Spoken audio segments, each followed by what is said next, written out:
Now, story time by Tommy Nation Politics. Once upon a midnight dreary, while I pondered, weak and weary, over many a quaint and curious volume of forgotten lore, while I nodded, nearly napping, suddenly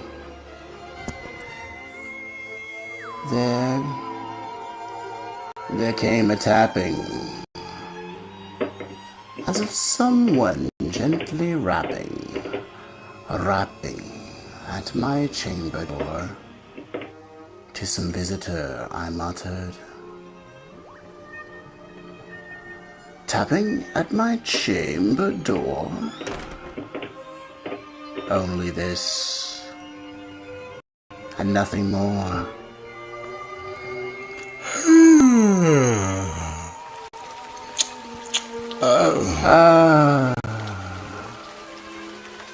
Distinctly I remember it was in the bleak December, and each separate dying ember wrought its ghost upon the floor. Eagerly I wished the morrow, vainly I had sought to borrow from my books a ceaseless sorrow, for the lost Lenore,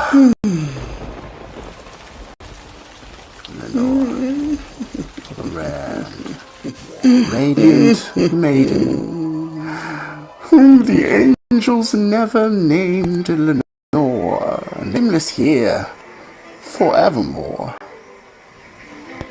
And the silken, sad, uncertain rustling of each purple curtain thrilled me, filled me with fantastic terrors never felt before, so that now, to still the heating of my heart, I stood repeating, "'Tis some visitor, 'tis some visitor entreating entrance at my chamber door, some later visitor entreating entrance at my chamber door.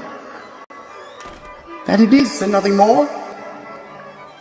Presently, my soul grew stronger, hesitating then.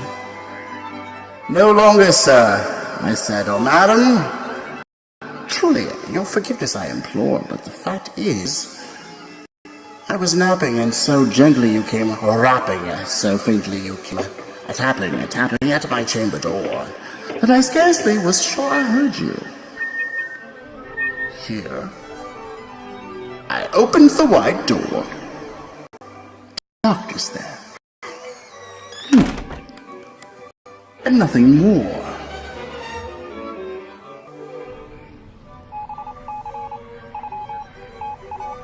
Deep into the darkness peering, long I stood there, wondering, fearing, doubting, dreaming dreams no mortal ever dared to dream before. But the silence was unbroken, and the stillness gave no token. And the only word there spoken was the whispered word, "Lenore." This I whispered, and an echo murmured back the word Lenore. Merely this, and nothing more.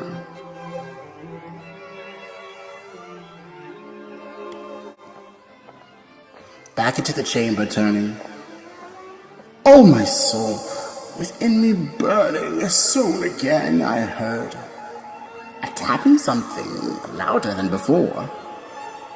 "Surely," said I, "surely that is something at my windows lattice. Let me see them. What thereat is, and this mystery explore. Let my heart be still a moment, and this mystery explore.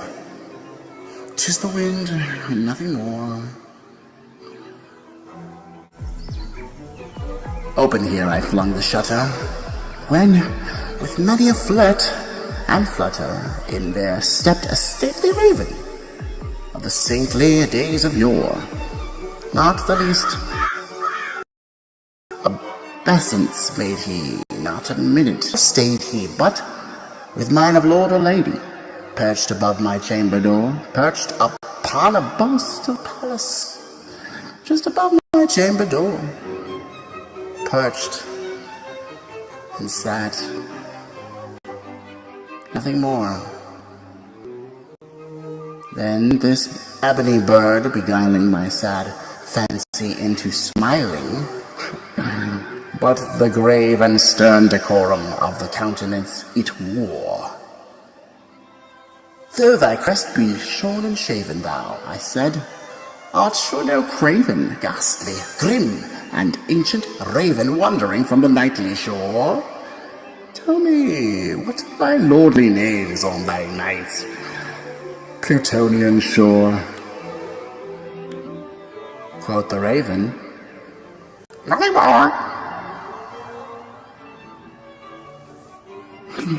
Much are marvelous this ungainly fowl to hear the discourse so plainly, though its answer little meaning, little relevancy before. For we cannot help agreeing that no living human being ever yet was blessed with seeing a bird above his chamber door, bird or beast, upon the sculpted bust.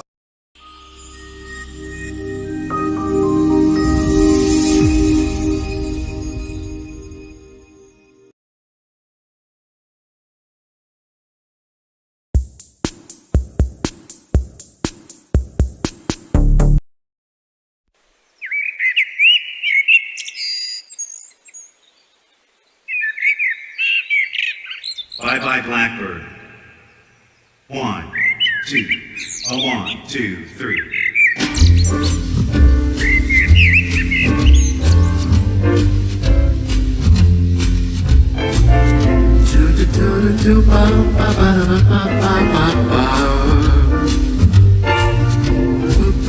When somebody waits for me, sugar sweet, so is she. Sweet, sweet song, song, oh blackbird. No one here can love or understand me. She will all her stories say they all hang me. I make my bed, I light my light, I go around late tonight. Blackbird,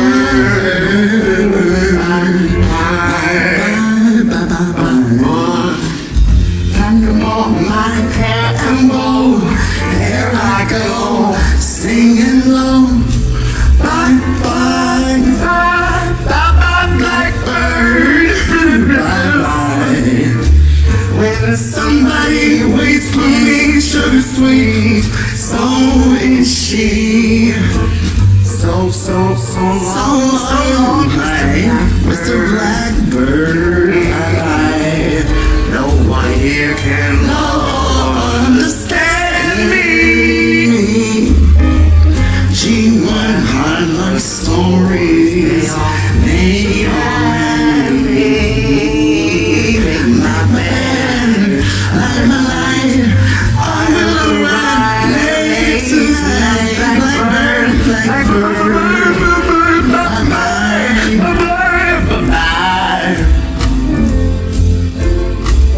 Tweet, tweet, tweet,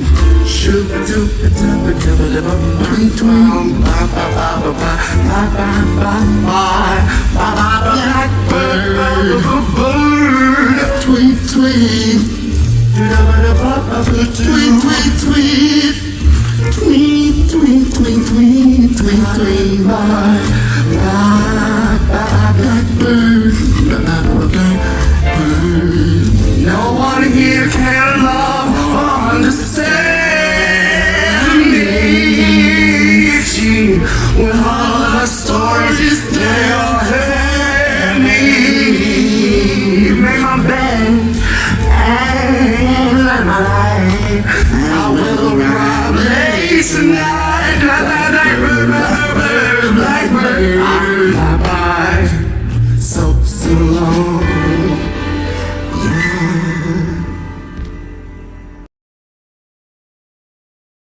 During the third Democratic primary debate on ABC News, Joe Biden may have had the record scratch moment of the night.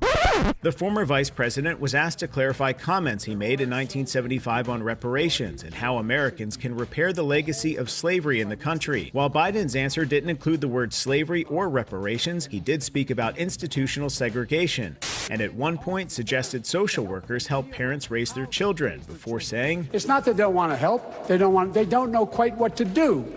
Play the radio. Make sure the television, make sure you have the record player on at night, the phone. Make sure the kids hear words." It was that suggestion to help expand a child's vocabulary with a record player that saw the comments rolling in on social media. Some Twitter users threw out some other technology in their responses about transistor radios or how their family has a gramophone. Biden's campaign manager, Greg Schultz, was quick to tweet a link to an article on the popularity of record players, adding that he has one in his household.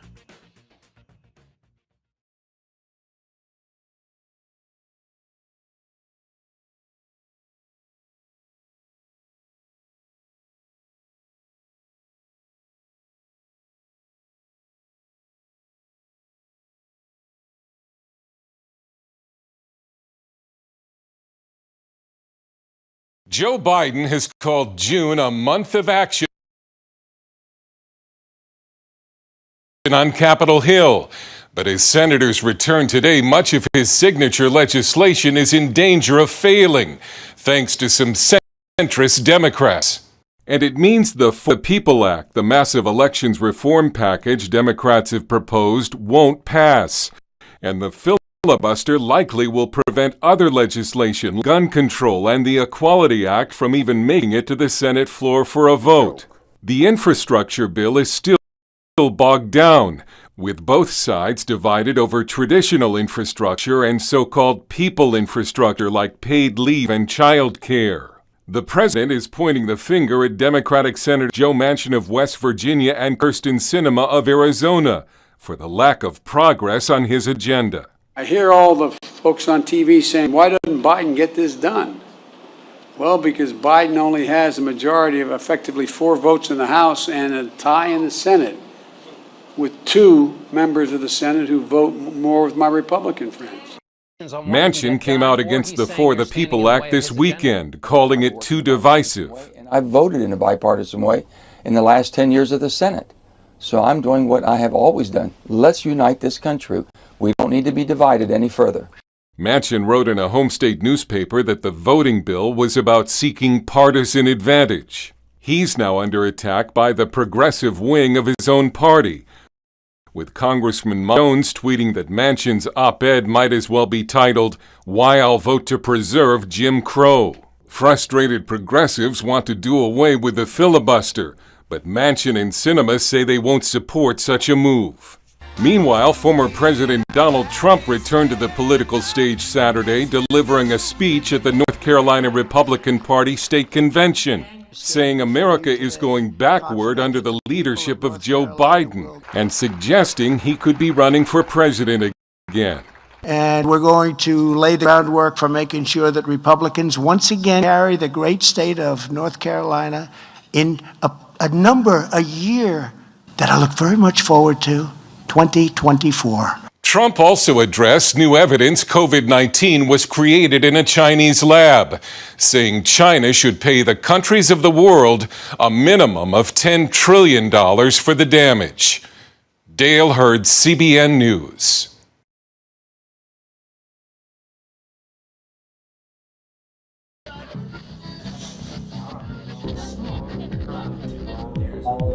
Hey guys, this is Tommy with Tommy Nation Politics. How's everyone doing today? Tommy Nation Politics.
What up, guys? Tommy with Tommy Nation Politics. How's it going?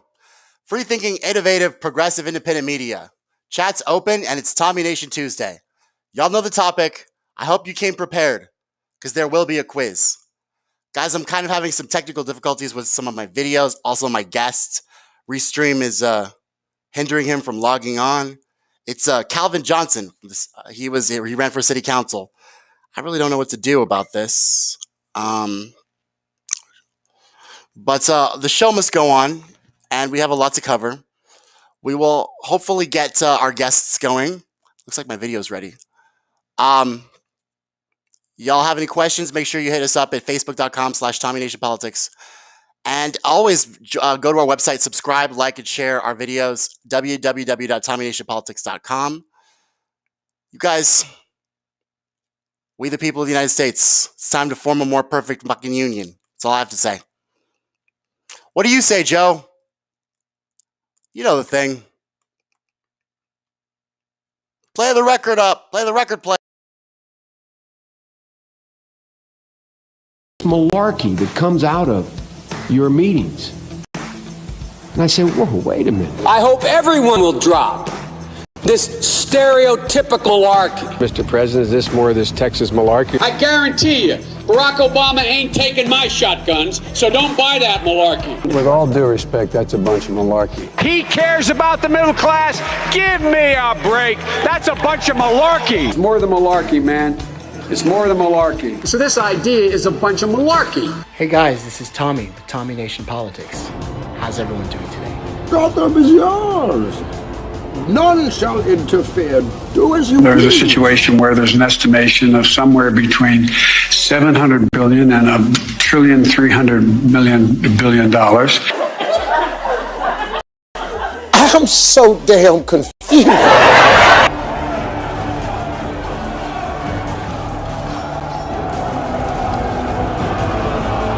Step forward those who would serve.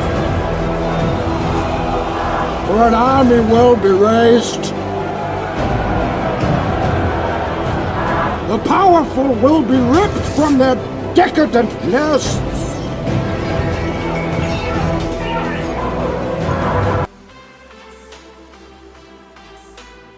What we're talking about here.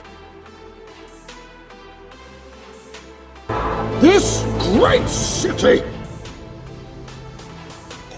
it will endure. Gotham will survive.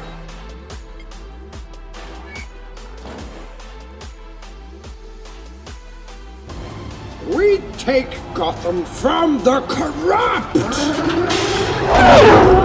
rich, the oppressors of generations who have kept you down with myths of opportunity, and we give it back to you, the people.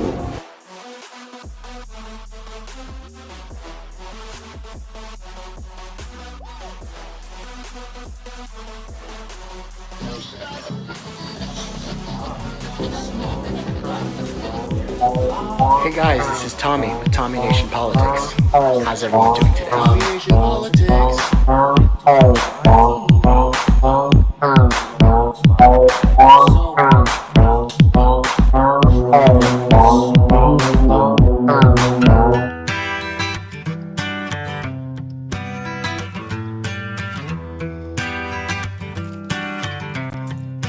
Got a lot of things to go over, guys. But remember, whatever tomorrow brings, we'll be there. Sometimes I feel the fear of uncertainty stinging clear, and I can't help but ask myself how much I let the fear take the wheel and steer. It's driven me before, and it seems to be the vague, haunting mass appeal. And lately I'm beginning to find that I should be the one behind the wheel. Whatever tomorrow brings, I'll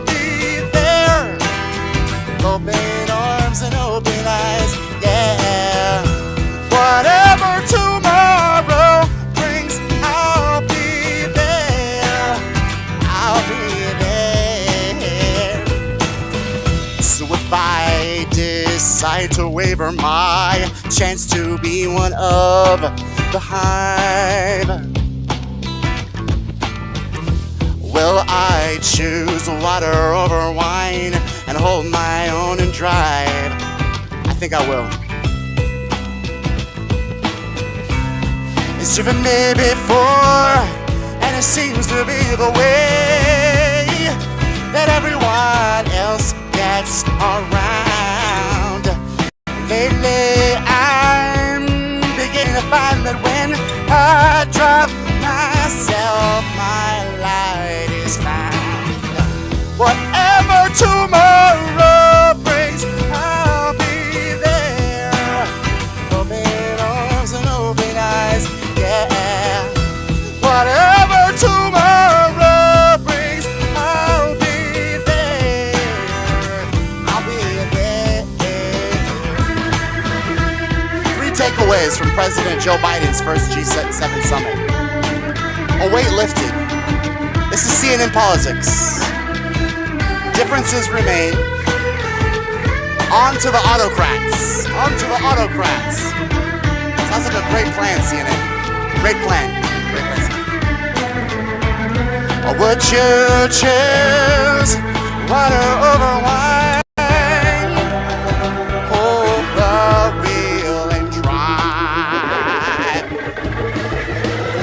Whatever tomorrow brings, I'll be there.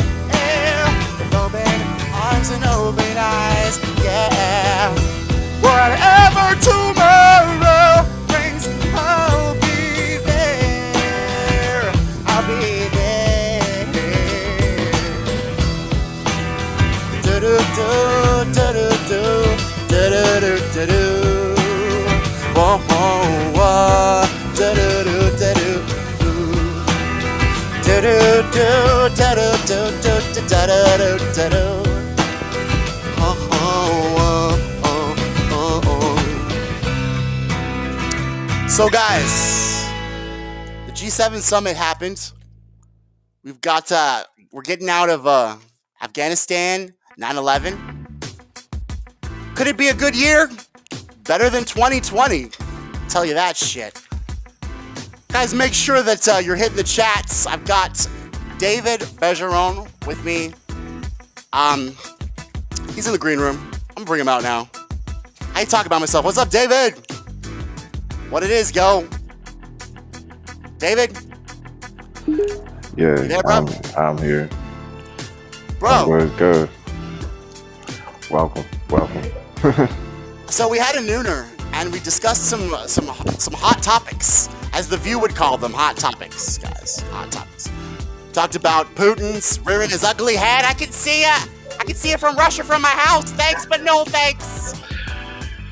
Thanks, but no thanks. Here's another thanks, but no thanks. Ransomware. I'm gonna have to investigate that shit. That should be a Tommy Nation Politics in and of itself.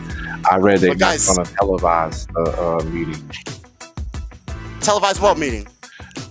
between Putin and what's his name? Like, I don't even remember the damn dude. Biden. Putin and Biden. Yeah. They refused to let us watch. I mean, I've seen some meeting. I saw a meeting when Obama was president. I saw him sit down. They were having a picnic. It was like so fucking like, you know, the media was there. There was like a blanket with nothing on it, not even an ant. It was like a photo op, and then they sat down and they had their sandwiches and shit. You know how Obama was always about his photo ops? He had the beer summit with that cop, that racist cop. Like Obama, the thing that Obama did, like Biden, he puts like a bandage on the border, right? Obama used to like literally just like, he used to fucking spend like millions of dollars on photo ops to try to like, for messaging. And he they would like built be the so into cages. the messaging. Yeah, he built the cages while he was doing They're messaging. building more cages. And expanded the right wars. now. They're building more. How do you know this? What's the source? I put it on our group page. If you scroll up and down, it's from yesterday. I put it on there. Okay. You know. So why more cages? I thought we were in the middle of a pandemic. I thought that this was a natural. The current, they're overflowing the current situation.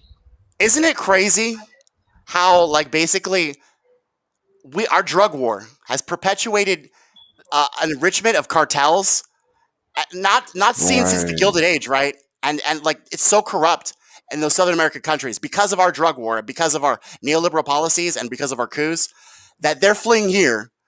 And it's just so funny to see the two parties react to it. Mexico is beautiful, man. There's nothing wrong. Like, they were taken care of. Your boy invited him, not your boy, but he invited him here. And how did he invite him here? How did he invite them? He came on television and said, "Let's go. Come on now." I'm gonna have to see that scene. I watch Joe Biden 24/7. He never says anything interesting, unless he's like on the bully pulpit asking me to take his vaccine like immediately. Have you taken the vaccine?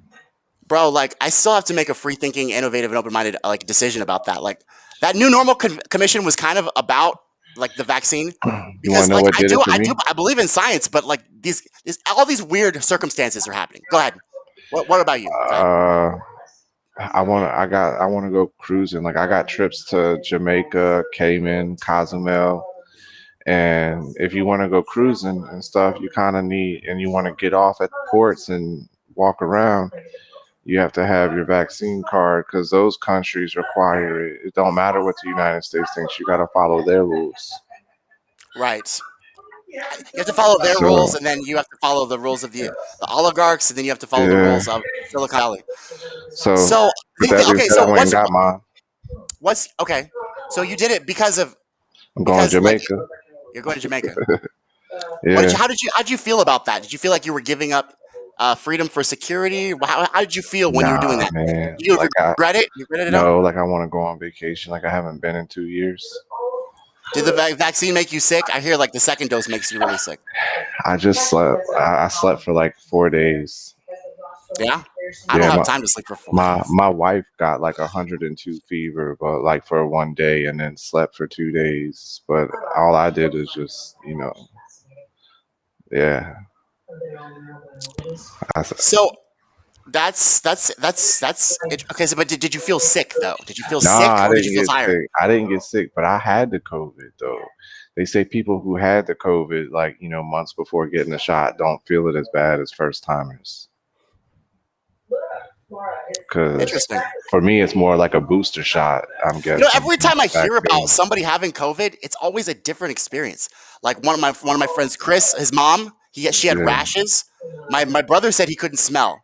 Luca Elliott's sister, she had it for 9 months. It's weird. We had the no smell, no taste, chest pains, where it felt like there was a bruise in the middle of your chest and somebody just kept poking on you and poking on you for days. Shit. And there was times where I was just laying on my chest because I knew that would like expand the fluid that was building up in my lungs. It was so not good. Not yeah, good man. At all. Well, I felt like that was another thing that made us decide to go get the shot, was whatever the side effects was from the shot was probably less than what it was when I felt when I had the COVID. It wouldn't feel as bad as having the COVID again. And it wasn't. Okay. I'd rather sleep for a few days and have the COVID again.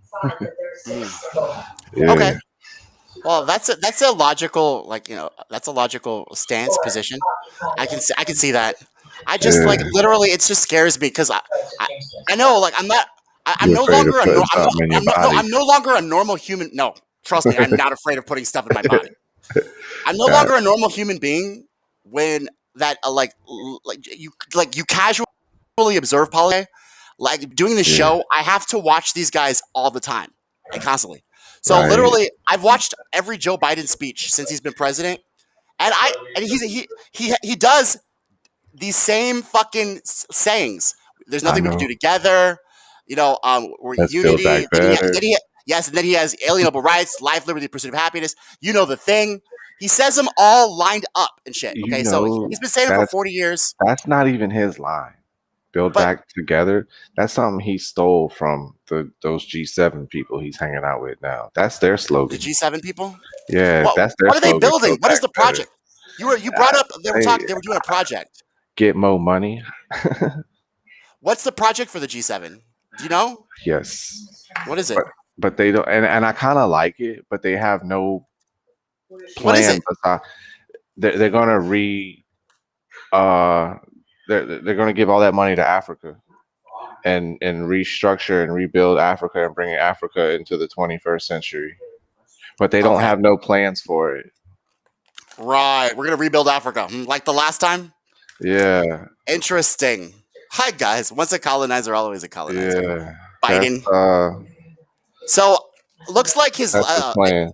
He didn't give anything else besides just saying we're going to rebuild Africa, but didn't say how. They don't need to say how. The media is not going to ask. Right. And Chris Cuomo's too busy trying to fucking coach his brother and doing sexual assault cases. Here you go, Andrew. Look, Andrew, when you're going up a woman's vagina, blame Trump. Wait, you can't blame Trump anymore? Oh shit. You know what's funny? As soon as Trump left office, they worked so hard to get him out of office. As soon as he leaves office, the media's cable news ratings dip 50%. As soon as he gets out of office, literally Andrew Cuomo is being charged with sexual assault cases. He has nobody to blame. He can't butt Trump anything out anymore. Right. I mean, they're still trying to do it. That's why they're going after him with these legal cases in New York and shit. They just really need to trump up some Trump news. Is it really like I'm tired of hearing about him. Like, I don't care anymore. Is it really great? Like, what do you think, David? Like, you really think people are watching this because Trump is like, what is with this guy? He's a phenomenon, bro. I don't find him interesting at all. I really don't. Which one? Trump? Trump. Literally, the media can't fucking have ratings without him. Like, literally, everybody's all up about him running again. What's the deal? I told CNN they be choking and gagging on Trump. They did, bro. They spent their entire fucking existence and money literally trying to get him out of office. His empty podium coverage instead of Bernie Sanders rallies. And then they get him out of office. Their ratings dip. They have to fire the head of CNN. They had to fire him. They have to bring up Trump now just so they can stay afloat. Because all they have to talk about now is the fucking royal family. By the way, they're talking about the spying thing, but the way I feel is they should, whatever corrupt information the DOJ got on those corrupt Democrats, they should just release to the public right away. Why would they do that when the deep state and fucking Democrats are hand in hand right now? Literally they're signing off on every single deep state fucking plan. I just want to see the dirt. It's a convenient relationship, this fucking deep state and the Democrats, bro. I hate it. As a leftist, I hate this shit. Like, really, we're really hand in hand with the fucking deep state, the infiltrators and the fucking instigators of all left wingers. These guys spent their entire beginnings, the Federal Bureau of Investigation, infiltrating left wing groups and trying to fucking they called Martin Luther King a Nazi. They called him a commie. They blacklisted him from Hollywood. They call both of us. They rewrote history and said they like Martin Luther King now. Now he's dead. Now when they kill him, after they kill him, he's fine. He's fine. Totally fine. We didn't blackmail him about his fucking affairs or anything. We totally didn't do that. He wasn't a commie. Turns out we killed him and everything's fine now. Same thing with JFK. They hated JFK. They doing the same thing to us. They tried 50 times during the Bay of Pigs to fucking overthrow Fidel Castro. The CIA. Facebook's, and not Facebook's, but Joe Biden's new thing to turn over your friends if they're like they think differently than you. I mean, so like, what's the language on that, Joe? What's the language on that, David? I'm sure the language isn't what you mean. I'm sure the language is we need to protect our communities because you're hurting my kids. If you talk about these certain things, then you hurt other people because they can't take your freedom away. Like, like right here, because we have a constitution still. So what they do is they go, you're hurting my kids. That hurts other people. You're a danger to society. We're taking your freedom this way. That's the game now. That's what they're doing with the cancel culture. Biden's about to use tech, use big tech to prosecute people who have different political affiliations than Democrat. I mean, they're already doing that. Okay, so David, I have a question for you. Have you been witnessing this fucking spats between Marjorie Taylor Greene and AOC? Like those videos where like No. Marjorie Taylor Greene is like she puts post-its on AOC's door and AOC's Cat fight. hiding. It's so fucking hilarious. I had this fight, this argument with Luca. She Yeah. was like, "Oh my god, Marjorie Taylor Greene is harassing AOC." I'm like, Marjorie Taylor Greene is a nutcase. Okay, don't get it twisted. But it's just so Right. funny because AOC is a gutless wonder. Both of them are. She's a gutless They're both. wonder, bro. She runs from everyone. She runs from Marjorie Taylor Greene. She runs from fucking progressives when we force the vote. They probably When got we say stock force the vote, she planners fucking nuts. runs. Ah! Don't do it. Don't tell me to force the vote. Is that I'm gonna start. You know what I'm gonna start doing? I'm gonna start paying Marjorie Taylor Greene to put post-its of force the vote on AOC's fucking door. See if she gets them. She's running. Can't get it. Everybody's like, she's harassing me. But we put these people in office to work for us and do our You will. can't mess You know with that? AOC right now. She's got PTSD from being across the street from. At this point, I don't give a shit what she has. If she's in office to serve the will of the American people, and she's not serving the will of the American people, get the fuck out of office. That goes for all of you politicians.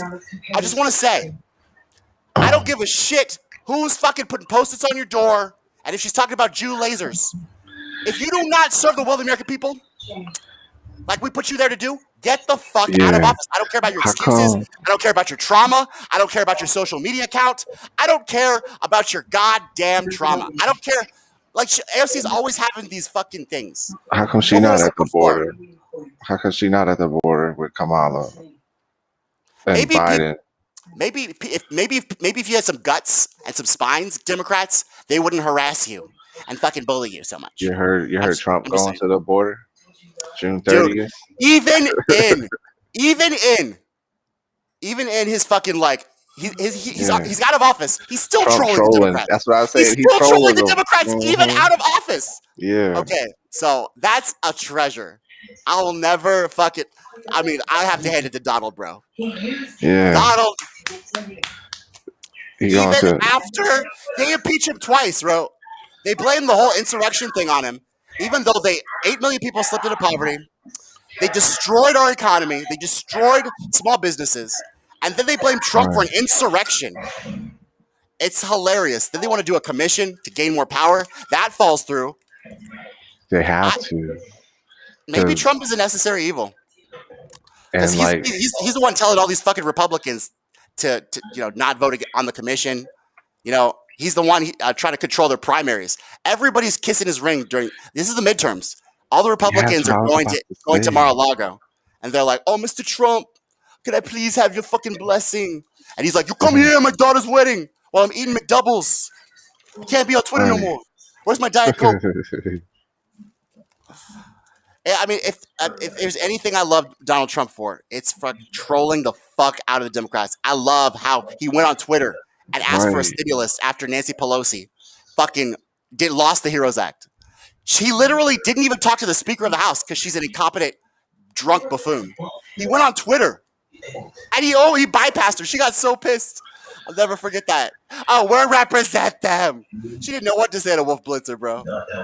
That was fucking great, dude. Okay. So I think I answered my own question on why the ratings. Like, Trump is an unpredictable fucking weirdo. And then he'll throw some stuff like that, I guess. That's how you know Trump won. Follow the ratings. The ratings? This isn't supposed to be a popularity contest, though. This is supposed to be someone who is a public servant willing to serve at the pleasure of the American people and enact our will. And this whole popularity contest. If you got 500 people watching you and you got millions of people watching you on the ratings, it's way different. What do you mean way different? What do you mean? Like, Biden's not popular. He's not respected. He don't have He's respected by the establishment. He is. But he's respected by the establishment. Masses, but not by the people that not 81 million. That's what I mean. Like I was saying earlier, not 81 million. 2 thumbs down. I'm going to tell you that Joe Biden is a harbinger of this republic, this fucking this facade. It is literally crumbling away. Trump destroyed the the veil of civility, discourse, decorum, and now we're seeing the ugly truth behind politics. Is it's not what you do, it's not who you are, it's who you know and who is funding you. That's literally the nitty gritty of our political system now. We've been Citizens United, bamboozled. we have been.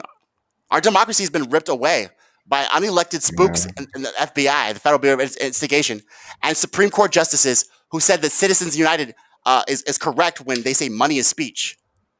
No, speech is supposed to be equal. It's supposed to be equal. We're supposed to be, all men are created equal. Think about Cancel this, what me and you are Supreme Court doing justices. right now, having a conversation on freedom. I don't understand how they They're came trying to that. cancel us. How did the Supreme Court come to the conclusion that money is speech? If we're all supposed to be equal, but we don't have equal funds. We can't even have these If conversations money is no more. speech, we don't have equal speech. Don't you get that? Yeah, we gotta like go underground and have these conversations. I mean, it's got to get to the point, David, where I'm serious. We have to fucking come out of the shadows, and we have to, because there's only two views that they control and manufacture. People don't think about anything else. I guess it's this society, this technological advancement society has gotten us so convenient oriented that we will literally turn on a TV, believe what's on it, eat the food. We think it's food that we're eating. Who knows what's in the food that we're eating when we microwave that shit? We literally trust everything. Okay, we trust it all. This is weird, bro. Understand half of We this. go along to get along. We go along so easily. In the food, when you read the back of the package and they have all those like 13-letter words that I don't know what none of that stuff is. Well, speaking of food, meat giant JBS pays out $11 million ransom after cyber attack shut down operations. This is plant-based news. So let's get down to let's break this down, because this is what we're here for. We're here to find out why the warmongering. Like what? It's weird that the mainstream media, like every question they ask about Putin, they asked Biden, is Putin trying to test you? Doesn't that make you look weak with Putin? Like they're just literally just fucking. They're not news reporters, not journalists. They're instigators too. What would Biden do? They're just like the FBI. If they came together to like shake hands and said shake hands, Putin just like bitch slap Biden. I mean, I would pay anything to get anyone to bitch slap him. When he was fucking talking about Tara Reid, all like shit, talk about, I don't know, check the Delaware school. I didn't rape her. Could you imagine the memes? Shit out of that guy. Could you imagine the memes that would be generated from that? This guy is so disrespectful. He doesn't respect anyone, and anyone who fucks with this guy gets fucked. Elon Omar, fucked. AOC, fucked. Bernie Sanders, fucked. Yeah, you guys are leading by example. All right, so the JBS. Okay, first of all, David, do you know what JBS stands for? These corporations, they got fucking acronyms. You have no idea who JBS. We merged with ARC. Now we're HRS. Who cares? Buy our stock. I know what CRS means. What's CRS? Can't remember shit. That's the American people right there. So the cyber attack ransom, JBS faced disruptions, including the shutting down of meatpacking facilities. Okay, so the meatpacking facilities were shut down. Cattle slaughter at all U.S. plants halted, and fears grew quickly about meat prices. The ransom was reportedly made in Bitcoin to prevent any further issues of data theft because of those blockchains. What's his name? You taught me that, Ruiz. Good one. Got it in my head. Blockchain. In the head. Right. So business as usual, guys. Following the hack, they're back open. But these cyber criminals, they also attacked Apple. So they attacked two of Joe Biden's main donors. They don't have so much money though. It's they attacked the meatpack. These are the people who put him in office, bro. That made those deals to get Trump out, and they got hacked. So they want war, and then they also want to. Raytheon and Boeing want to sell more bombs and more bombers. Well, it's like they're not really asking for that much to where it's like they're like messing with them, because like $4 million isn't really that much money to the United States government. It's like they're punking them. You know what? Yeah, you know what? That's a really good point, David. That's why I started to be like, have you ever seen that movie Equilibrium with Christian Bale? You know, the rebels are Mhm. the ones that are like normal, and they're trying to get everyone to get out of this cult because nobody can feel. They take those drugs to not feel. Like, I am feeling, Nah. Father. I am feeling. You should watch Equilibrium. Okay, Right, so like, right. it crossed my mind. It crossed my mind because of all this propaganda and all this warmongering, all this stuff. Like, what if these hackers are the good guys? What if they're Yeah. literally trying to stop something from happening? At our like, Yeah. it's like Hunger Games, right? It's like, Mhm. oh my god, these fucking rebels halted the cattle. They're to be blamed, Russia. Like earlier today when like dude was holding him from ransom from like 50 years ago, asking for $1 million, and everybody started laughing at him because he's not really asking for nothing. Who was asking for $1 million? Dr. Evil. Oh yeah. Процентов I thought you meant уверена, что Fauci. если бы не вмешательство Nah, России, то она бы уж точно стала президентом США Okay, вместо so Трампа. Трамп победил, you hear that, потому что guys? он российский Uh-oh. агент. У What are we Хиллари gonna do? It's a Cold War, guys. Did you hear that Russian, guys? you better go get you a Are you bunker. afraid?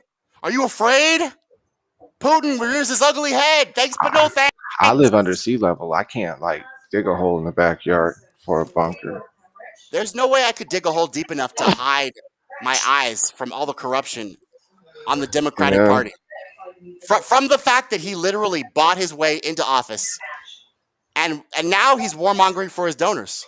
That's really it's as simple as that. Yeah. It really is as simple as that. But there's more. There's also more to it. And Tulsi Gabbard is going to explain this to you guys. Hopefully, you can give her just a chance, even though she is apologist for Assad. She's apologist for our enemies. She wants to sit down and negotiate. She doesn't want blood and war, regime change wars. And Oh my radiation. gosh, are you afraid? Of radiation? Yeah. Dear Tulsi Gabbard, bro. She Oh doesn't like no. regime change wars, bro. I like her. I like her because she's the only one with guts to stand up to the war Yeah. machine, bro. And she I got like her. destroyed. She still doesn't give a shit. I love it. Yeah. Shh. Good, the puppy. You do the right thing in politics, you get nadered. You get Jimmy Cartered. You get get Walter neutered. Mondale. You get fucking Bernie Sanders. You get get Sanders. gelded. Hosed. That's what happens. If you ever want to see a politician do the right thing, watch the media completely crucify them afterwards. I call them Assad apologists. That's when you'll know that they're right. All right, guys. It's not a mistake.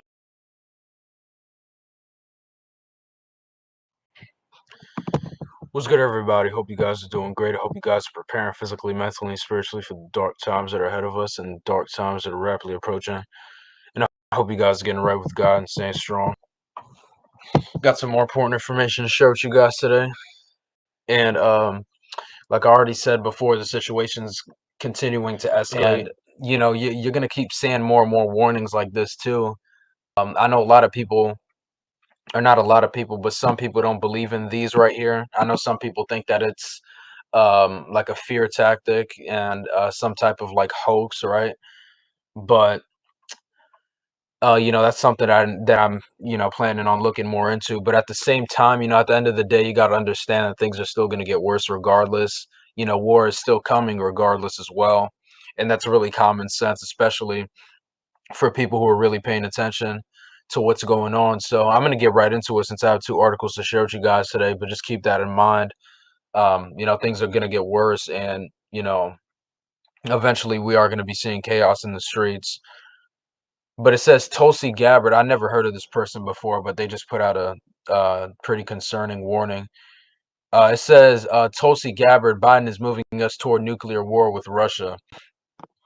And then it goes on to say the Biden administration's policies could land us in a war with Russia. Keep in mind, Biden's the same person who recently just declared a national emergency. And, all these military troops, they're literally still getting ready, and they've been doing hardcore training for a very long time.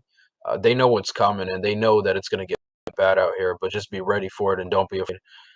They're doing all this because they know it's about to get real, and it's all planned. So just be ready. It says, resulting in suffering beyond comprehension, hundreds of millions of people dying, and the end of the world as we know it. So said former Hawaii Democrat Congresswoman Tulsi Gabbard on Monday, April 12th on Tucker Carlson, who's a controlled opposition agent.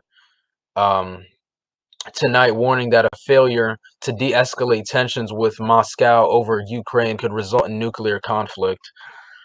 And then it goes on to say what concerns Gabbard was reflected in actions the Biden administration took just today as it imposed.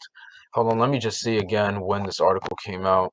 This came out 2 days ago. So, yeah, this came out 2 days ago, but I mean, it was still recent. So, yeah, basically on April 15th, as it imposed a broad array of sanctions on Russia to punish it for alleged interference in the 2020. And that whole thing is a psyop, like I said before.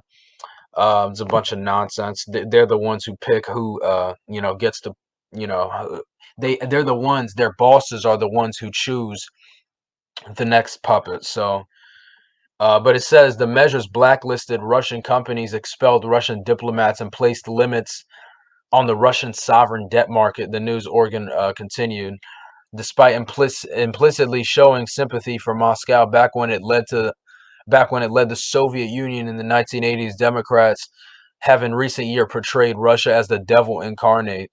And you got to understand, these countries that are taking the blame for everything, they're all scapegoats to just hide who's really behind all this, right? They're taking the blame for everything. They're all scapegoats working together behind closed doors. Don't fall for this divide and conquer nonsense. But it goes on to say this began in earnest when they made the nation part of a narrative that they used to attack Donald Trump.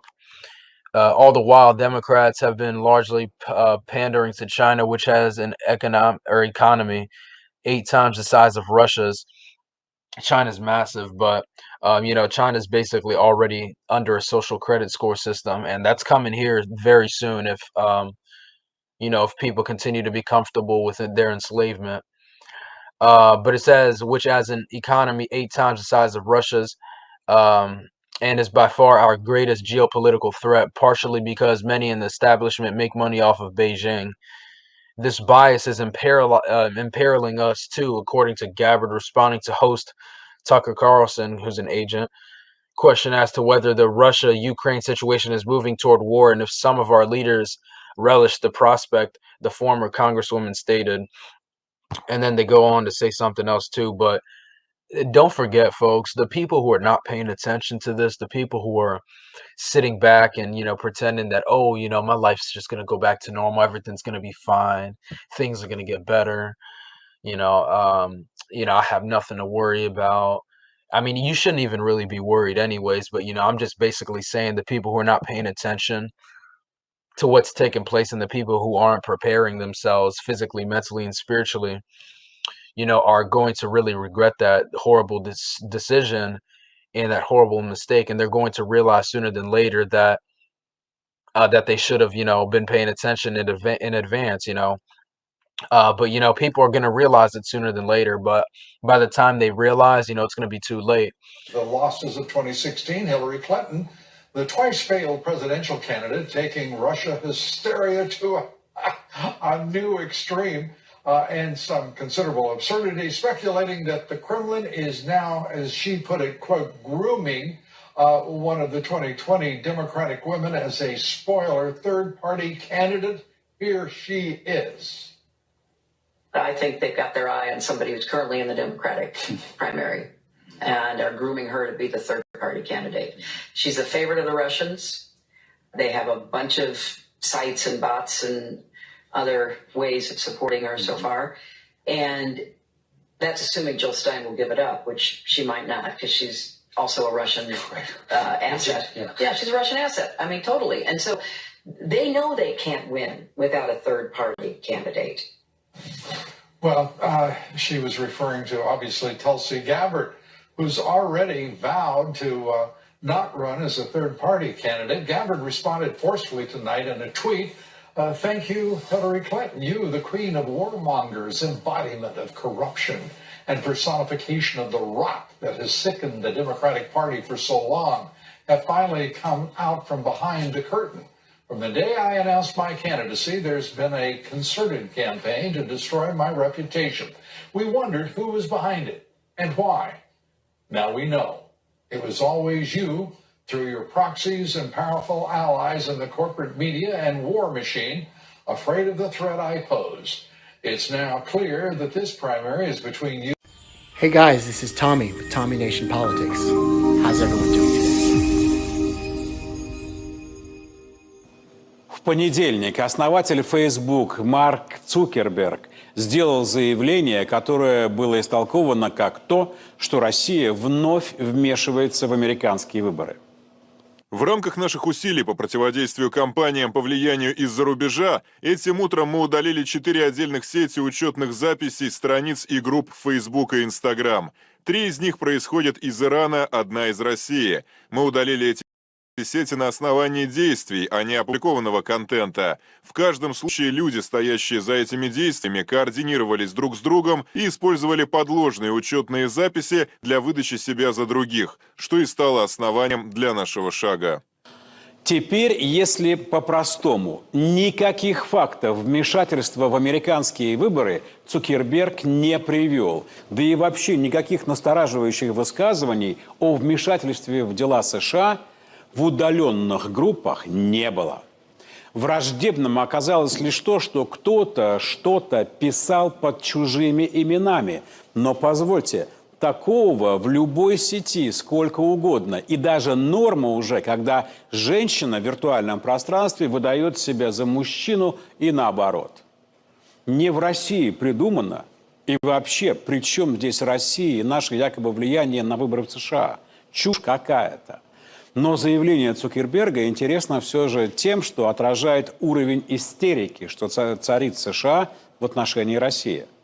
И куда более показателен другой пример. Чемпион по антироссийской истерике в США, конечно же, Хиллари Клинтон.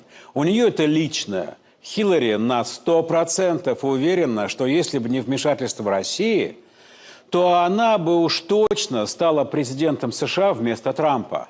Трамп победил, потому что он российский агент.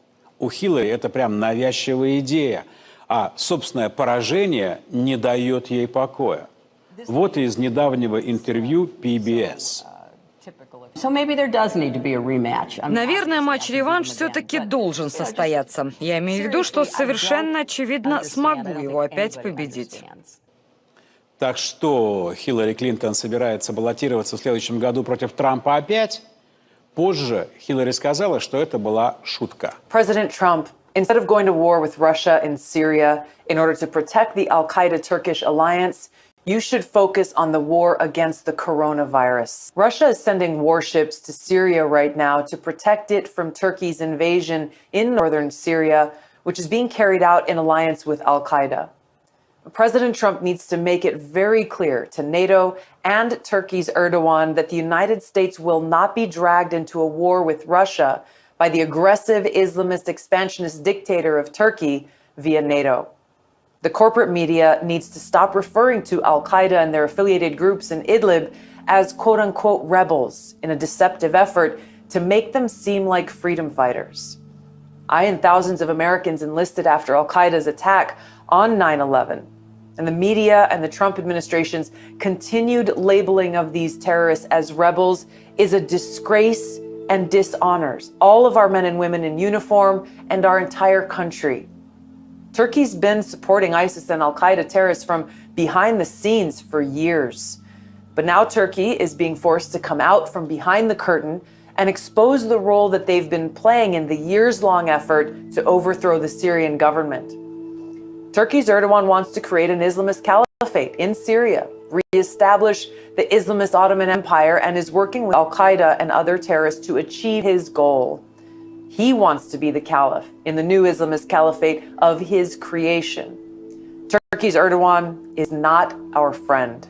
He's one of the most dangerous dictators in the world, and the United States government and media have no business helping this Islamist megalomaniac and his Al-Qaeda partners. It is long past time for Congress to pass my Stop Arming Terrorists Act, which would prevent our government from assisting countries like Turkey who are aiding our enemy, Al-Qaeda. And every presidential candidate needs to tell the American people where they stand. Will they support passage of my Stop Arming Terrorists Act? Но сказанное все же означает, что мыслишка не дает ей покоя. И это было бы возможным, если бы не две женщины. Первая – Джилл Стайн. В 2016-м она шла в президенты от «зеленых» и оторвала свой небольшой процент голосов у Хиллари, тем самым позволив Трампу победить. Поэтому-то Клинтон назвала Джилл Стайн не иначе, как ресурс Кремля. Сейчас положение Клинтон еще безнадежнее, уже из-за другой женщины, Тулси Габбард. Вот ее главная сегодняшняя ревность. Поскольку других аргументов против Тулси у Хиллари нет, то она и ее называет агентом Кремля. Но позвольте, мы здесь в Москве даже толком и не знаем, кто такая Тулси. Даже интересно познакомиться. Ну что ж, давайте сделаем это вместе. Будет интересно. Тулси Габбард родилась в День космонавтики 12 апреля в 1981 году на 20-летний юбилей полета Гагарина. Кстати, Хиллари это еще не совместила. Даем пас. Дабы скрыть будущую связь с Россией, родилась Тулси от нас, очень далеко. В малюсенькой деревеньке с населением менее 500 человек с труднопроизносимым названием Лелоа-Лоа на острове Титуила в Полинезии, американские Самоа. Вот эта точка на карте. Буквально маковое зернышко. В возрасте 2 лет родители перевозят ее на Гавайи. Там, как известно, роскошные условия для серфинга. Вот Тулси на доске. В семье было 2 религии – христианство и индуизм. Видимо, чтобы формально стать еще дальше от России, взрослеющая Тулси осознанно выбирает для себя ветвь индуизма и становится кришнаиткой. Закончив местный университет, Тулси избирается в Палату представителей штата в 21 год и становится самой молодой женщиной-депутатом в истории Гавайских островов. И вот как дальше делается президентская карьера. В 22 года Тулси идет добровольцем в Нацгвардию. Военная форма ей тоже к лицу. Но она в ней не только красуется.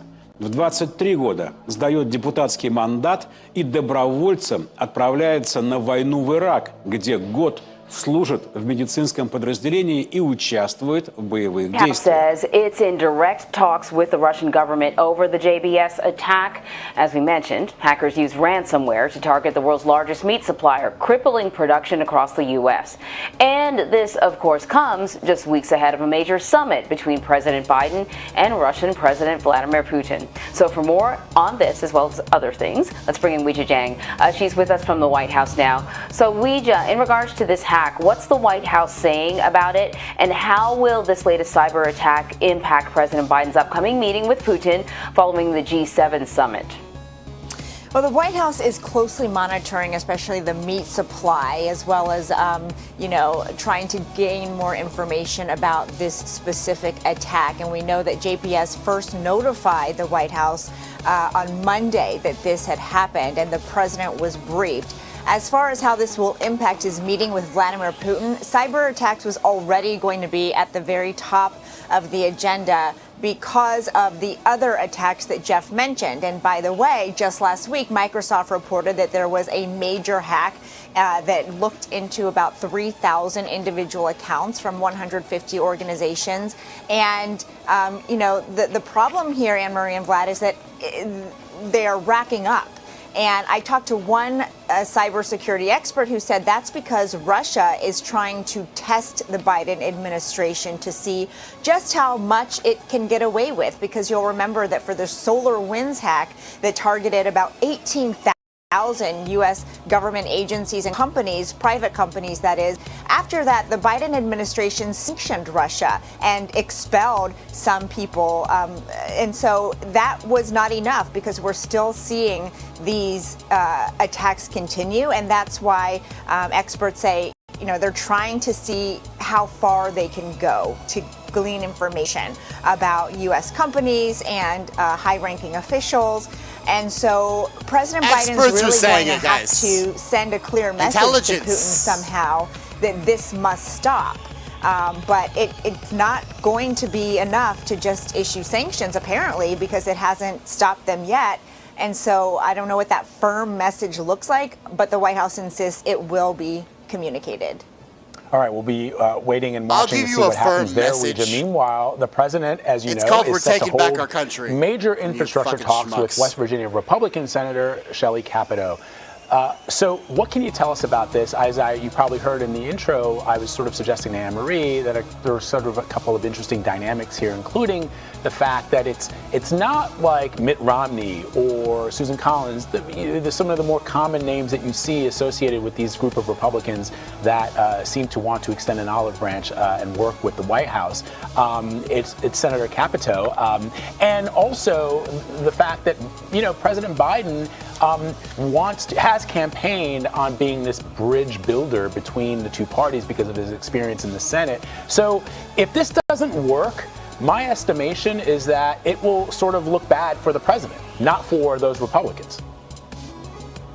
Sure, because this is an area where there's widespread public support for an infrastructure plan, for his jobs plan, and so he has to convince Republicans to get on board as well. And you're right, he did say that he was going to unify this country. But what we have seen is that definition of unity change a little bit, because traditionally when we're talking about bipartisanship, when we're talking about projects that you're seeing here on roads, bridges, and rails, you're talking about agreement within Congress by both parties. But when we've seen the White House try to pass the COVID relief package, for example, they sort of redefined bipartisanship by saying, look, there's a lot of Republican support among Republican voters in the country, and therefore it is unifying. Russia is sending warships to Syria right now to protect it from Turkey's invasion in northern Syria, which is being carried out in alliance with al-Qaeda. President Trump needs to make it very clear to NATO and Turkey's Erdogan that the United States will not be dragged into a war with Russia by the aggressive Islamist expansionist dictator of Turkey via NATO. The corporate media needs to stop referring to al-Qaeda and their affiliated groups in Idlib as quote-unquote rebels in a deceptive effort to make them seem like freedom fighters. I and thousands of Americans enlisted after al-Qaeda's attack on 9/11. And the media and the Trump administration's continued labeling of these terrorists as rebels is a disgrace and dishonors all of our men and women in uniform and our entire country.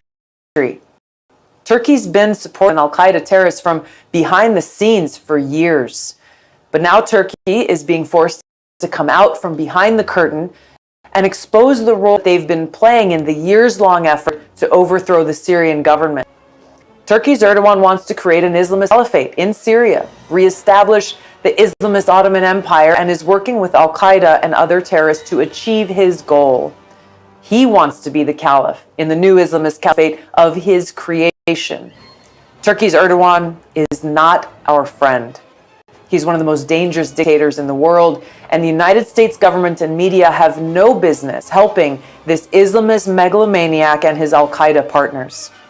It is long past time for Congress to pass my Stop Arming Terrorists Act, which would prevent our government from assisting countries like Turkey who are aiding our enemy, al-Qaeda. And every presidential candidate needs to tell the American people where they stand. Will they support passage of my Stop Arming Terrorists Act?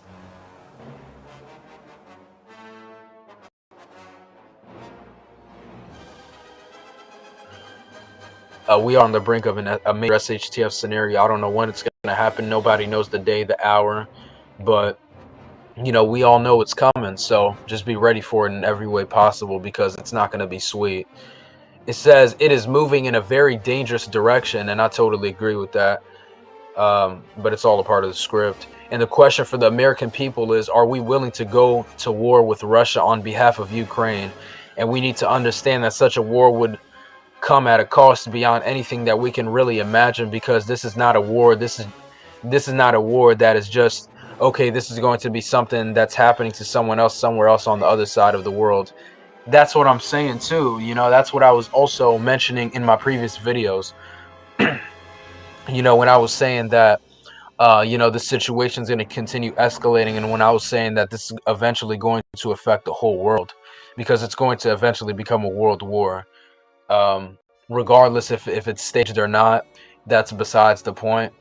Um, I'm sure it will be, because, like I said, they all work together. But that doesn't change the fact that we are still on the brink of an SHTF scenario, a major SHTF scenario like you've never seen before. They've never, or they haven't been programming you with these movies like The Purge and The Walking Dead for no reason.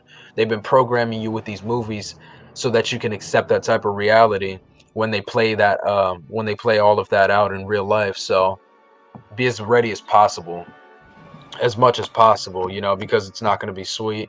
And like I said before, humanity has to pay the price for turning their backs on the creator.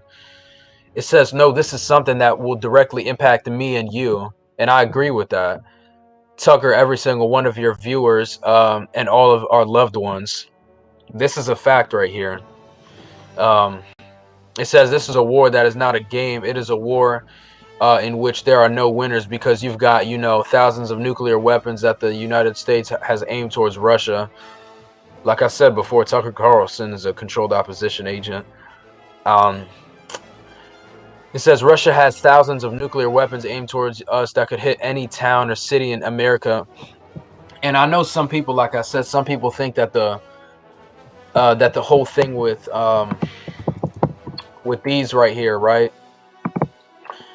I know a lot of people, not a lot of people, but some people think that these are a hoax and that these aren't real.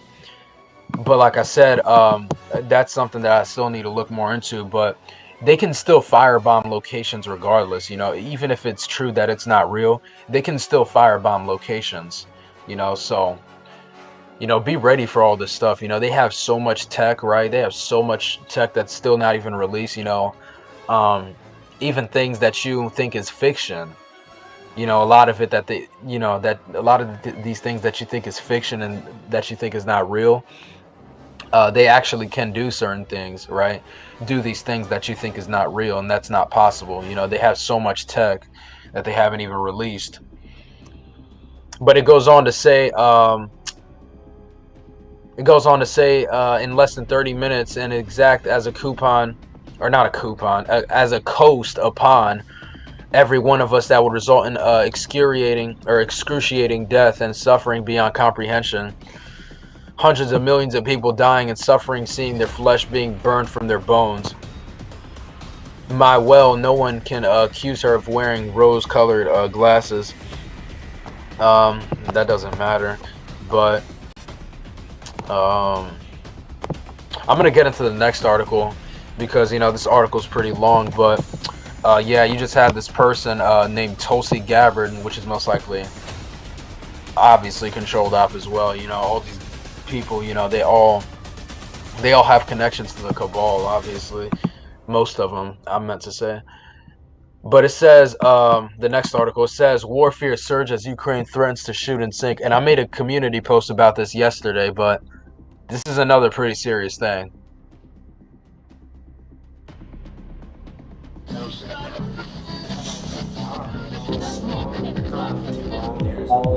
Hey guys, this is Tommy with Tommy Nation Politics. How's everyone doing today? Tommy Nation Politics.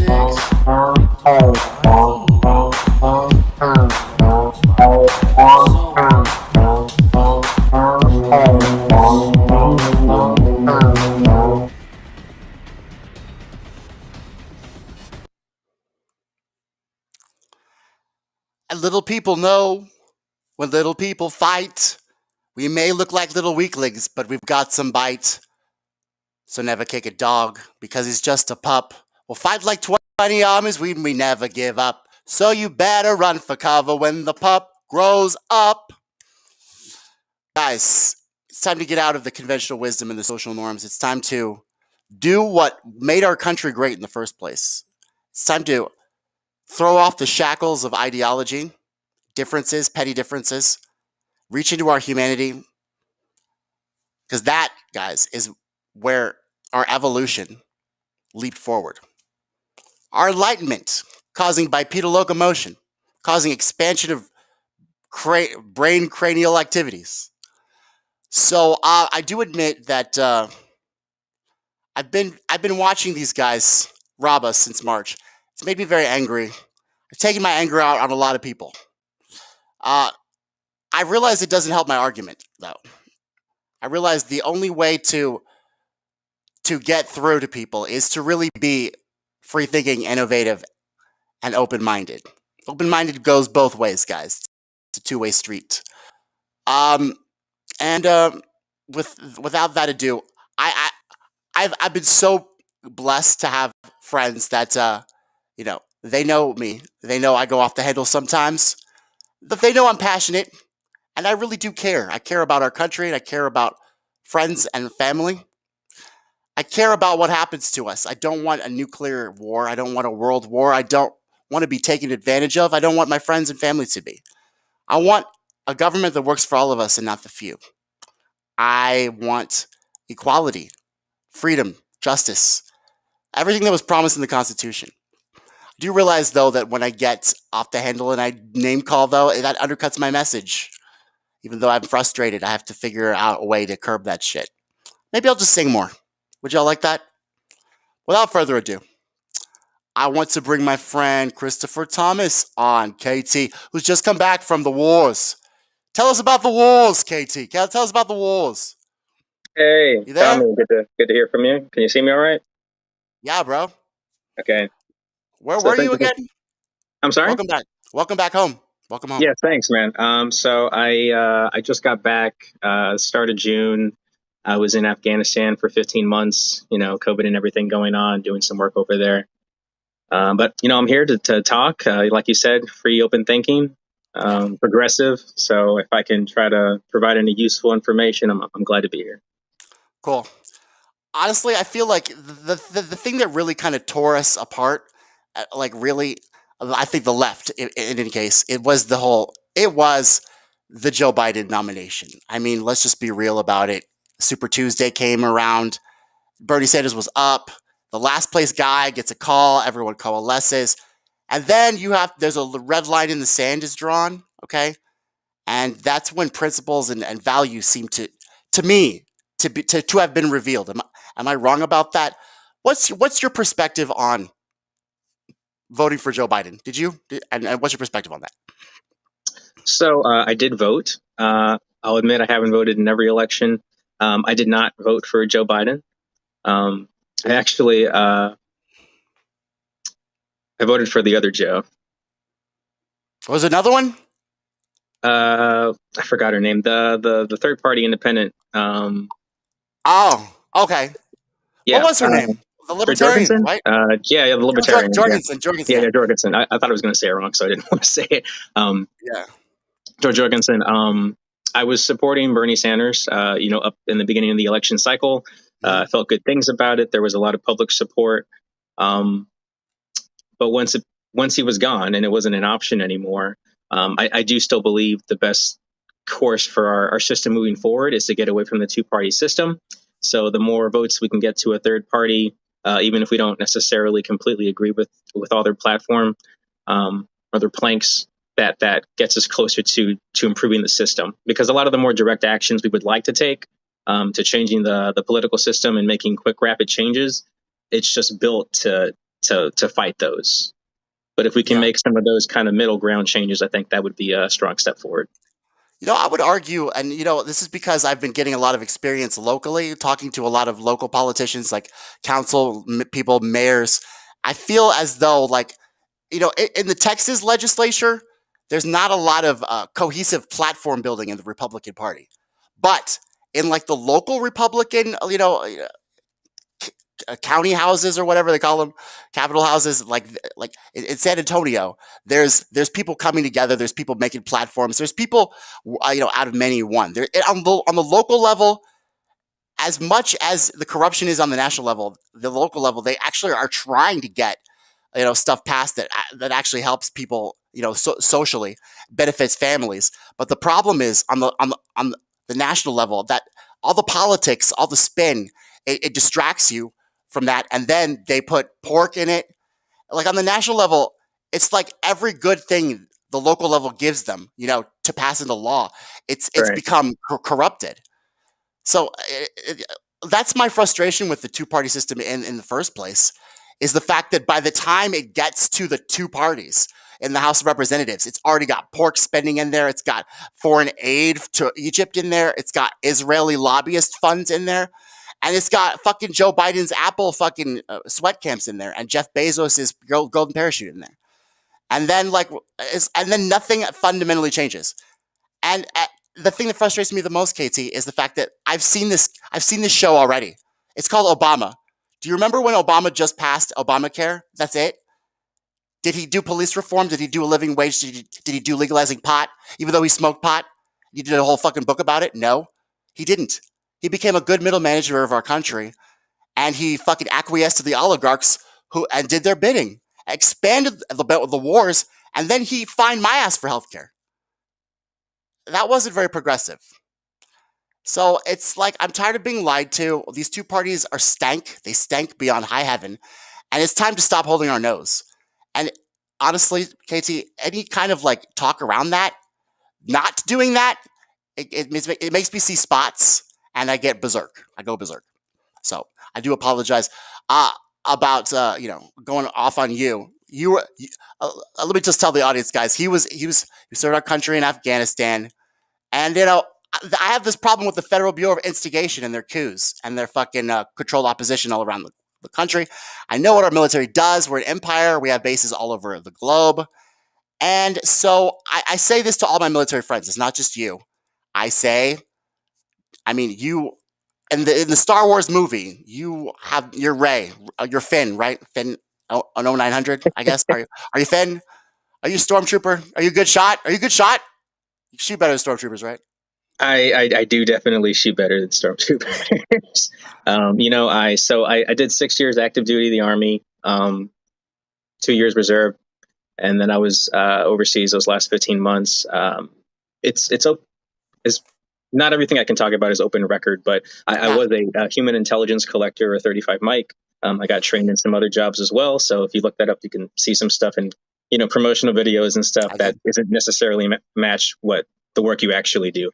But the way I looked at it was serving in the military. While I do not agree with everything our military has ever done, or even things that they were a part of while I was in it, like you were mentioning with local government and local service, where I was, I did what I could to make a positive difference, to change culture, to train people, to influence things. And with my job specifically, my focus was always protecting people. So not just other soldiers, but protecting civilians, protecting important VIPs, whatever the situation was. How'd that go? How'd you do that? It went well. I was pleased. Every operation I've been a part of, we didn't lose anybody. There were a couple of close calls, for myself included, once or twice. But nobody seriously injured, nobody killed. So give me a war story, Casey. Give me a war story. I don't know if it's really exciting, but so in Afghanistan, during summer 2020, I was at Kandahar airfield. It's a pretty well-known base. It was, at the time, the second biggest base. Some people would argue the biggest, but second biggest base in Afghanistan. Very busy, lots of stuff going on. And it's one of the bases where just regularly, it's just part of the norm. There's indirect fire, so mortars being shot or rockets being shot at it, trying to, take people out or hurt stuff. Differing opinions would say what their real goal is by shooting mortars. It's just kind of the norm now. If they don't shoot them, then they look weak. If they do shoot them, then they may accidentally kill somebody, and then we retaliate. So it's just kind of. I'm sorry. I'm a smelly hippie. So mortars. What are mortars? Oh, okay. What the fuck are those? So it's there's different systems, and the majority of the things Afghanistan has are from older wars. So they're maybe Russian or Chinese. They may have some U.S. equipment as well. A lot of countries' equipment is over there. It's kind of a smorgasbord, but nothing is new. Nothing is brand new. Nothing is super advanced. So, and then a lot of it they retrofit themselves. So they've done all types of stuff with gas cans and canisters and plastic boxes. But the mortars, they're just tubes. You drop a mortar round in it. Looks kind of like a really big bullet. And it'll fly anywhere, depending on the mortar, 1,000 meters or maybe 20, 25 kilometers if you do certain stuff to it. So when you're shooting that far with a mortar, You did certain stuff to it, didn't you? What's that? You did certain stuff to it, didn't you? I never did stuff to a mortar. Yeah. No, not that. Thankfully, that wasn't in my lane.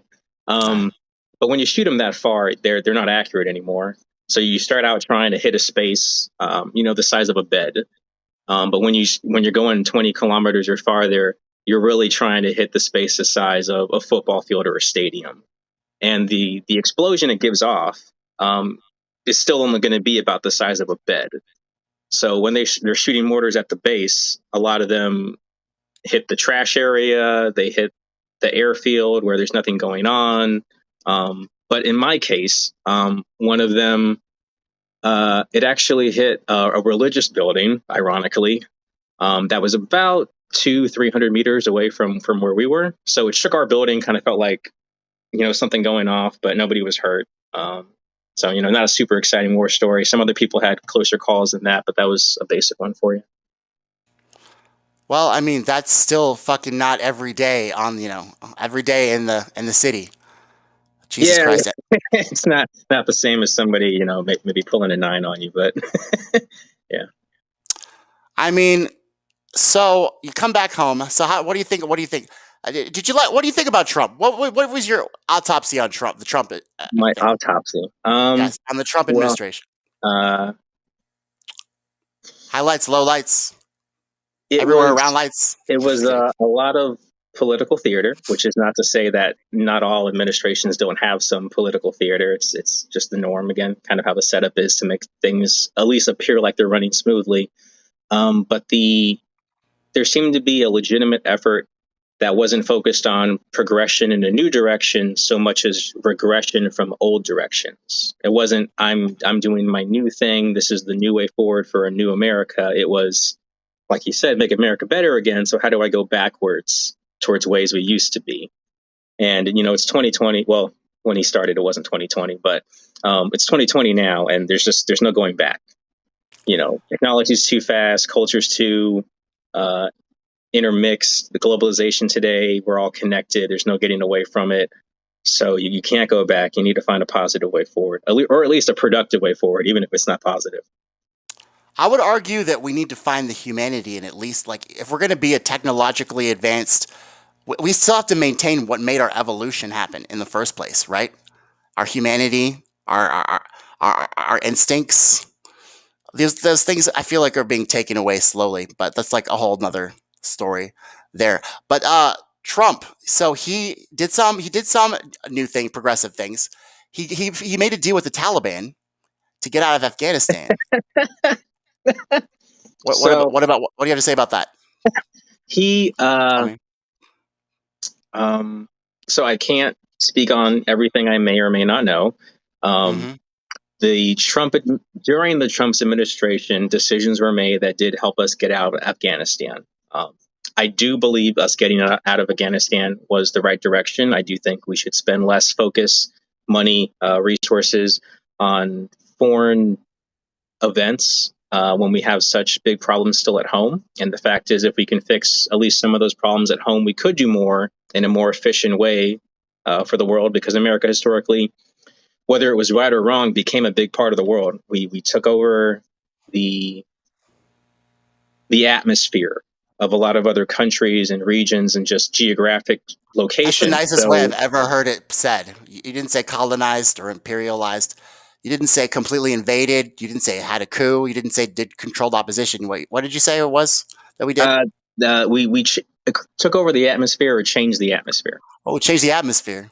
Yes. Oh, the language. Good. That's good language. Nancy Pelosi be proud. Anyway, continue.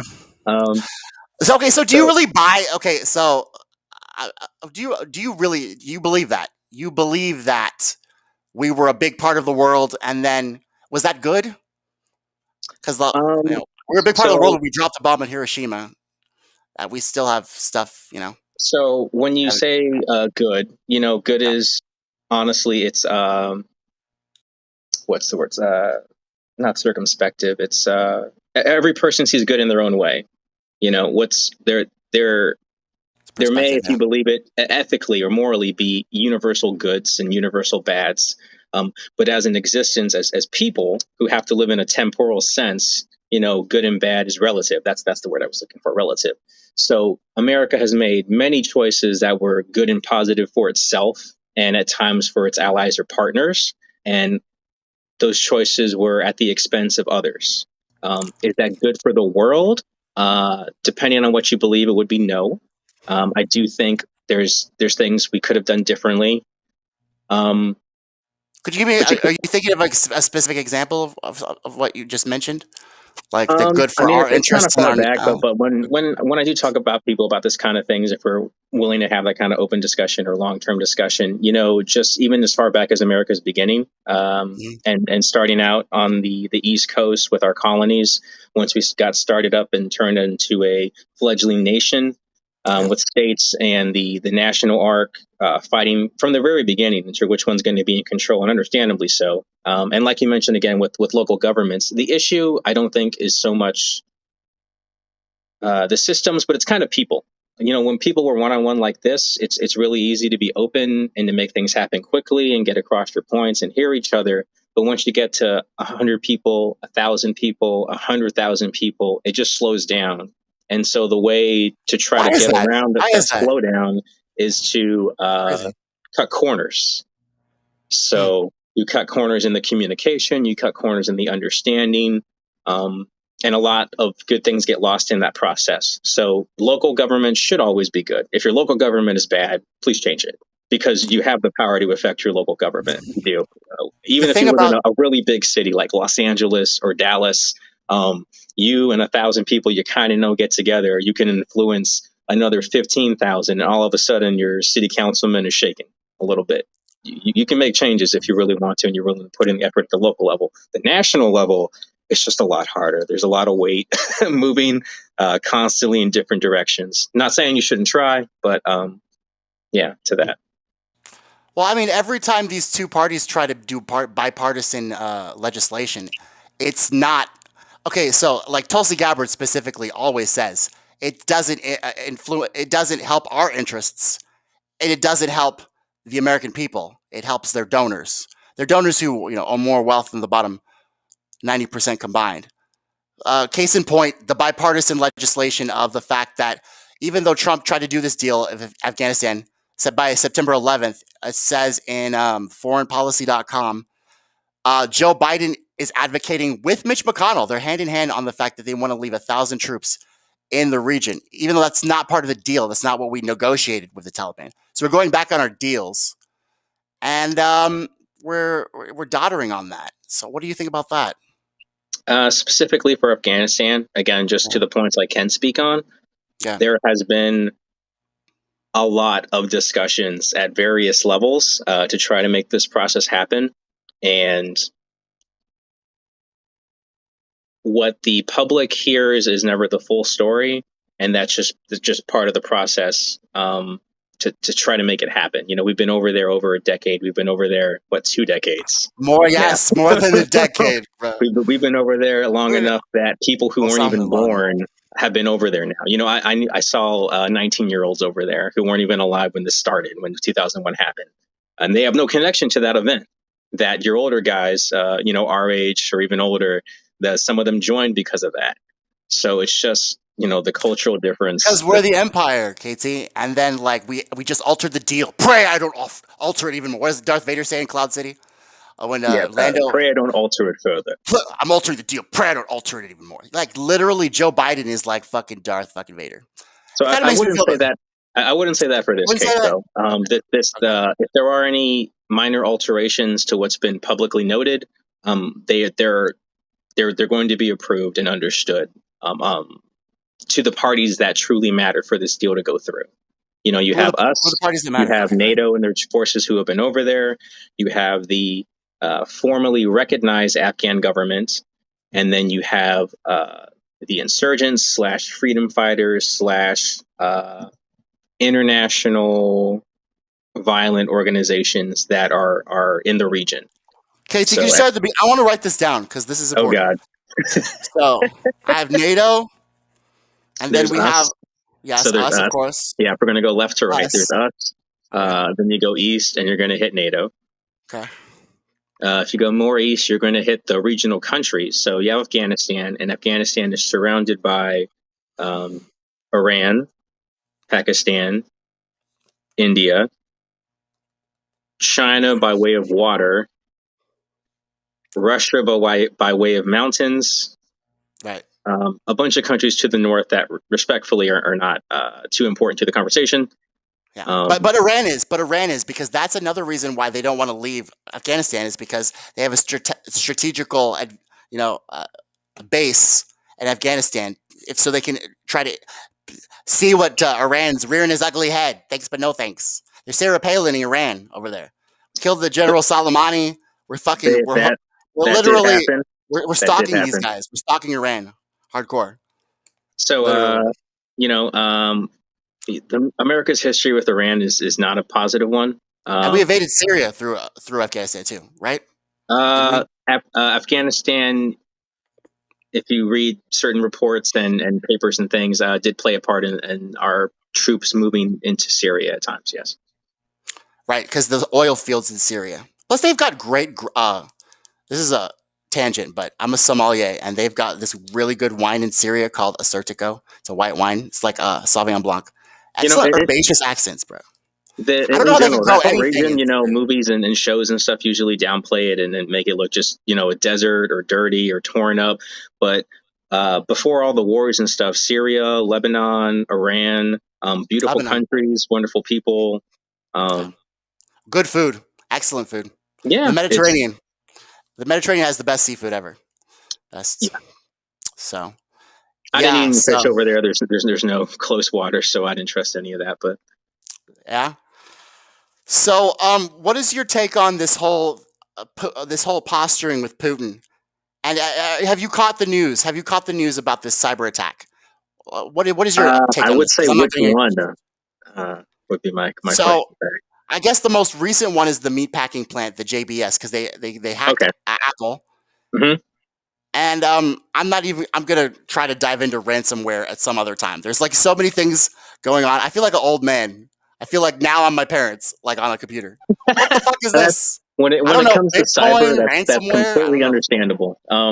So my job and the jobs I've trained in actually at times try to focus on cyber. I personally did not because it's not my preference. It's not something I enjoy. But because of the work, you should learn something about it and be able to talk about it. So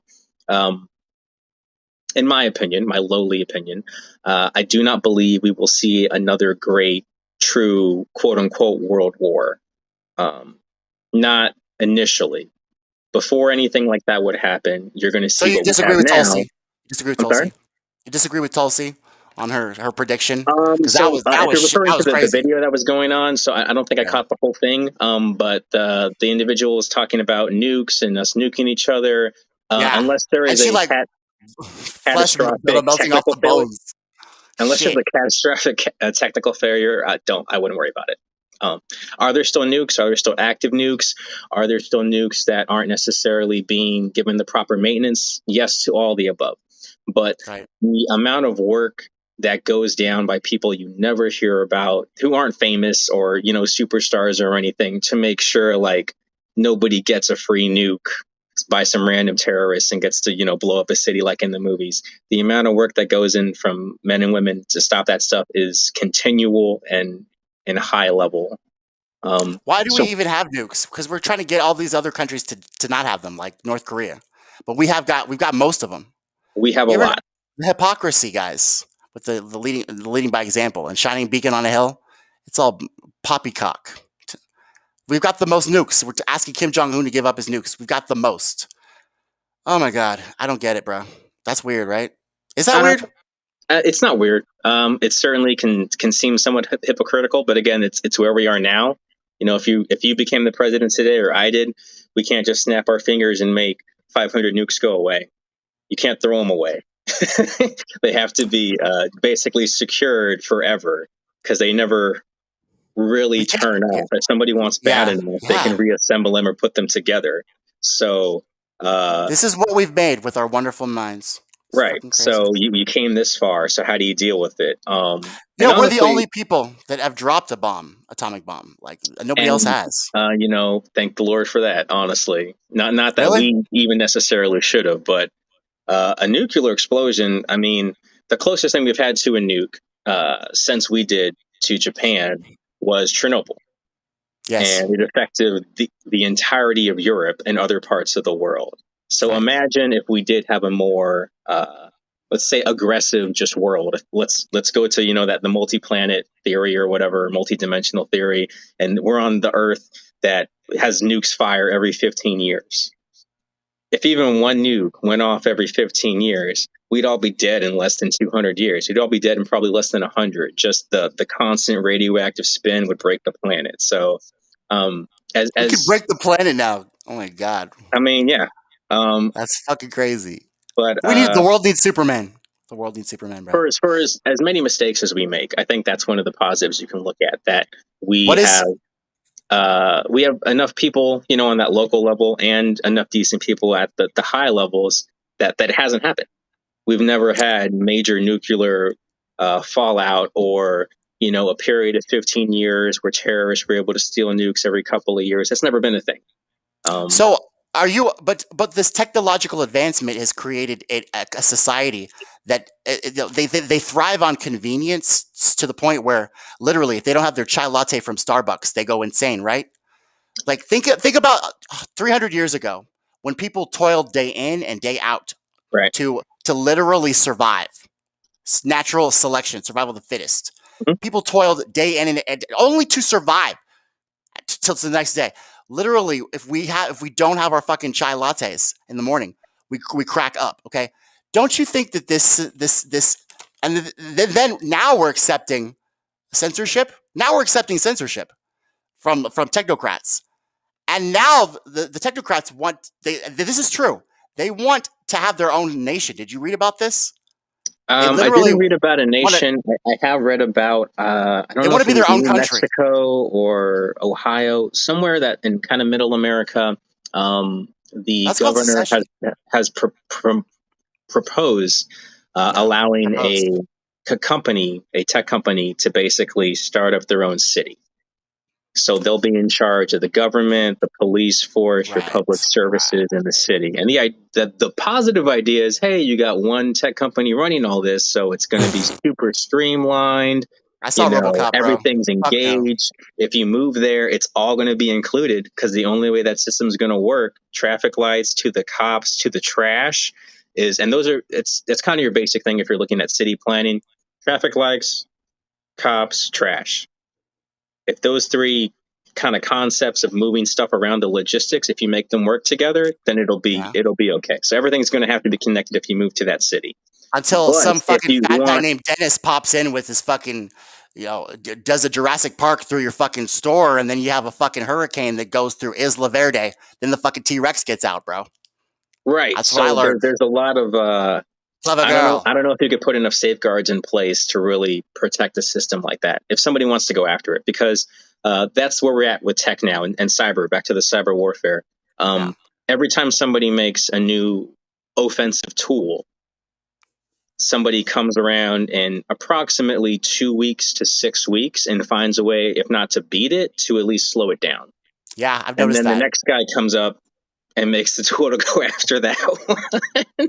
So if you're looking for an industry to get into and you don't mind messing with numbers and typing and looking at a screen, hey, cyber is going to probably be the way to go for the next 10 to 20 years, because we're just going to keep doing more and more. We're starting to move we went from 32-bit to 64-bit systems. They're trying to find ways now to get quantum processing just from theoretical use down to actual practical applications. So computers are pretty powerful now. Most people just can't care about, either crypto mining or playing high-end video games on streaming. Nothing against that. Love games, a game. But Elder Scrolls, bro. Elder Scrolls. I was playing Skyrim over there in Afghanistan. Not gonna lie. Fucking love it. Dragonborn. Yeah.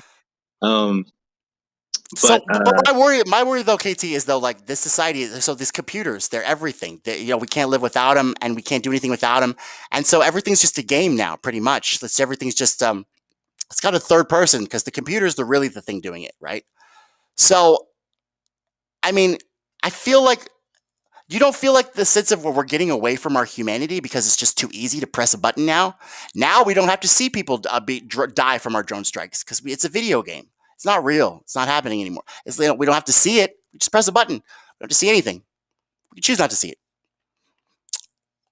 You don't think we're going that direction? I think there's a couple of points there that you mentioned, and I'd like to try to touch on a couple if I could. Please, floor is yours. In terms of everything being a game, there are individuals who our technology has allowed them to more easily disconnect from the emotional context of their action. So, cyberbullying, drone strikes, cyber hacking, and, attacking people or swatting them or other actions you can do online. So has it made it easier to disconnect for some people? Yes. And at the same time, looking at those same actions, cyberbullying, drone strikes, the technology has made us closer than ever before. Whether you want to or not, you might find out stuff about your neighbors and you weren't even meaning to, swiping on Tinder or something. I don't know.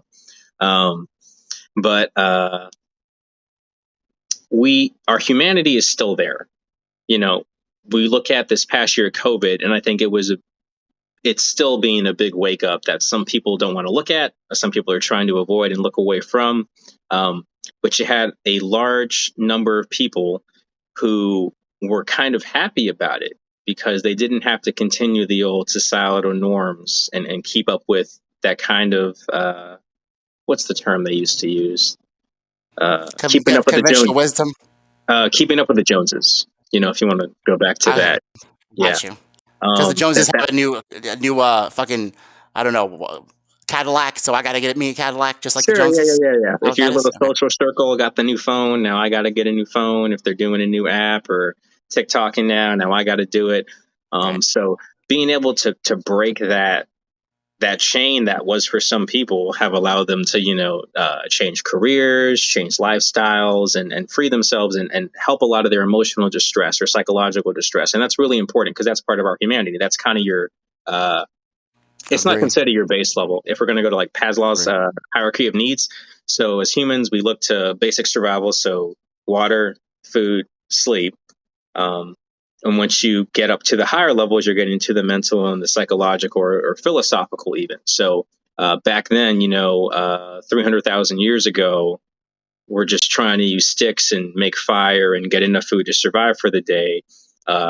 Now we can, not even us make art. We create a program that looks at other people's art and then makes art based on it. And then we sell that art. So on one level, you can look at it and be disappointed in humanity, or you can look at it and say, look how far we've come, how far our fingers can stretch beyond our fingers. People used to look up at the sky and think the sky was a wall, and that was a thing. And now we try to touch the stars and go to the stars now. Elon Musk and Jeff Bezos fighting over the moon and Mars. Because those dirty boys have COVID. Get the fuck out of here. I'm going to Mars. I'm building a mansion in Mars. I'm the executive chair, not the CEO. Yeah, it's got positives and negatives, but I think there's still hope, certainly for me at least.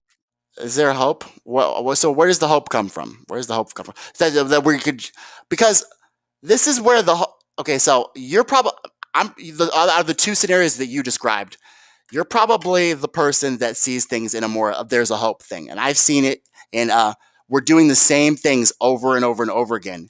And every time we try to change it, someone coalesces and then Joe Biden becomes president. We're doing the same things over and over again and it doesn't stop. So it hasn't stopped. It doesn't stop. No matter what you try to do, it doesn't, because these two parties are in cahoots. So where's the hope come from?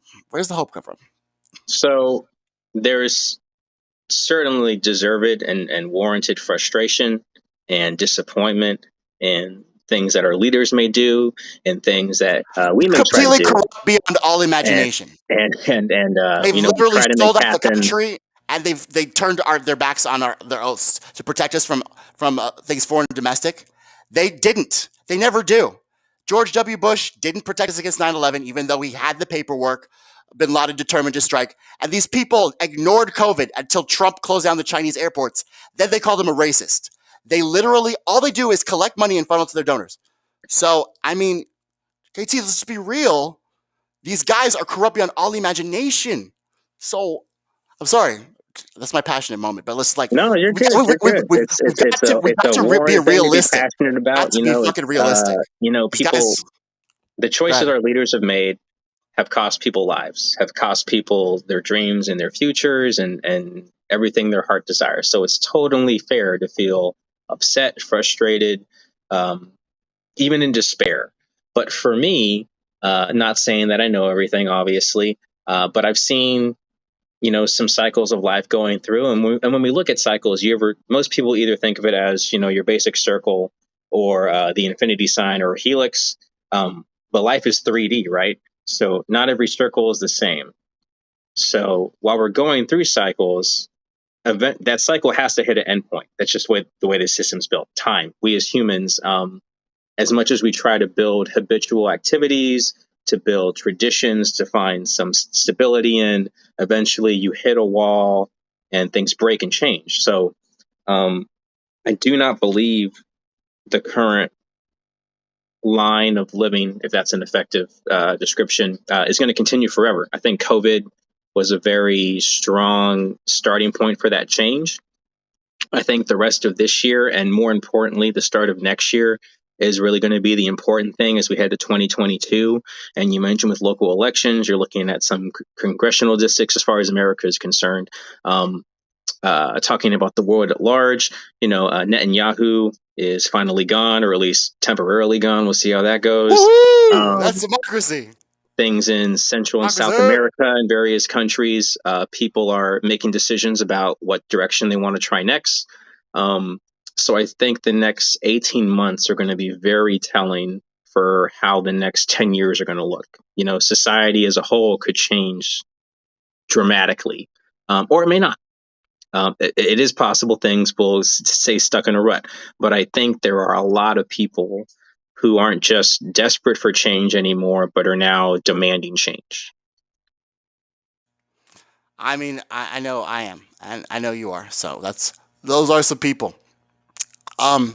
So my last thing is going to be, I think one of the issues that I think we have been most contentious about, because I just want to explain my position, and then I want to get your take on this, because I'm not an anti-vaxxer. I'm not an anti-vaxxer. Okay, I've taken all my vaccines. Okay, it's just the way. Who'd you get? Just what? Yeah, thanks. I never thought about it either, man. It's just literally the way this all happened, man. So they were joking about it. The media, they called Trump a racist. It'll go away. It doesn't go away. All of a sudden, the Democrats seize on the opportunity that Trump. Remember this. That month, it was January. He was planning on running for re-election, right? This is the best economy ever. This is the best economy ever. They were all saying it. Kellyanne McEnany was saying it. Everyone was saying he was going to ride on re-election with just the economy, right? So they're all joking about it, not serious about it. It's going to pass. Then all of a sudden, I wake up one morning, I go in for work, and my job's closed.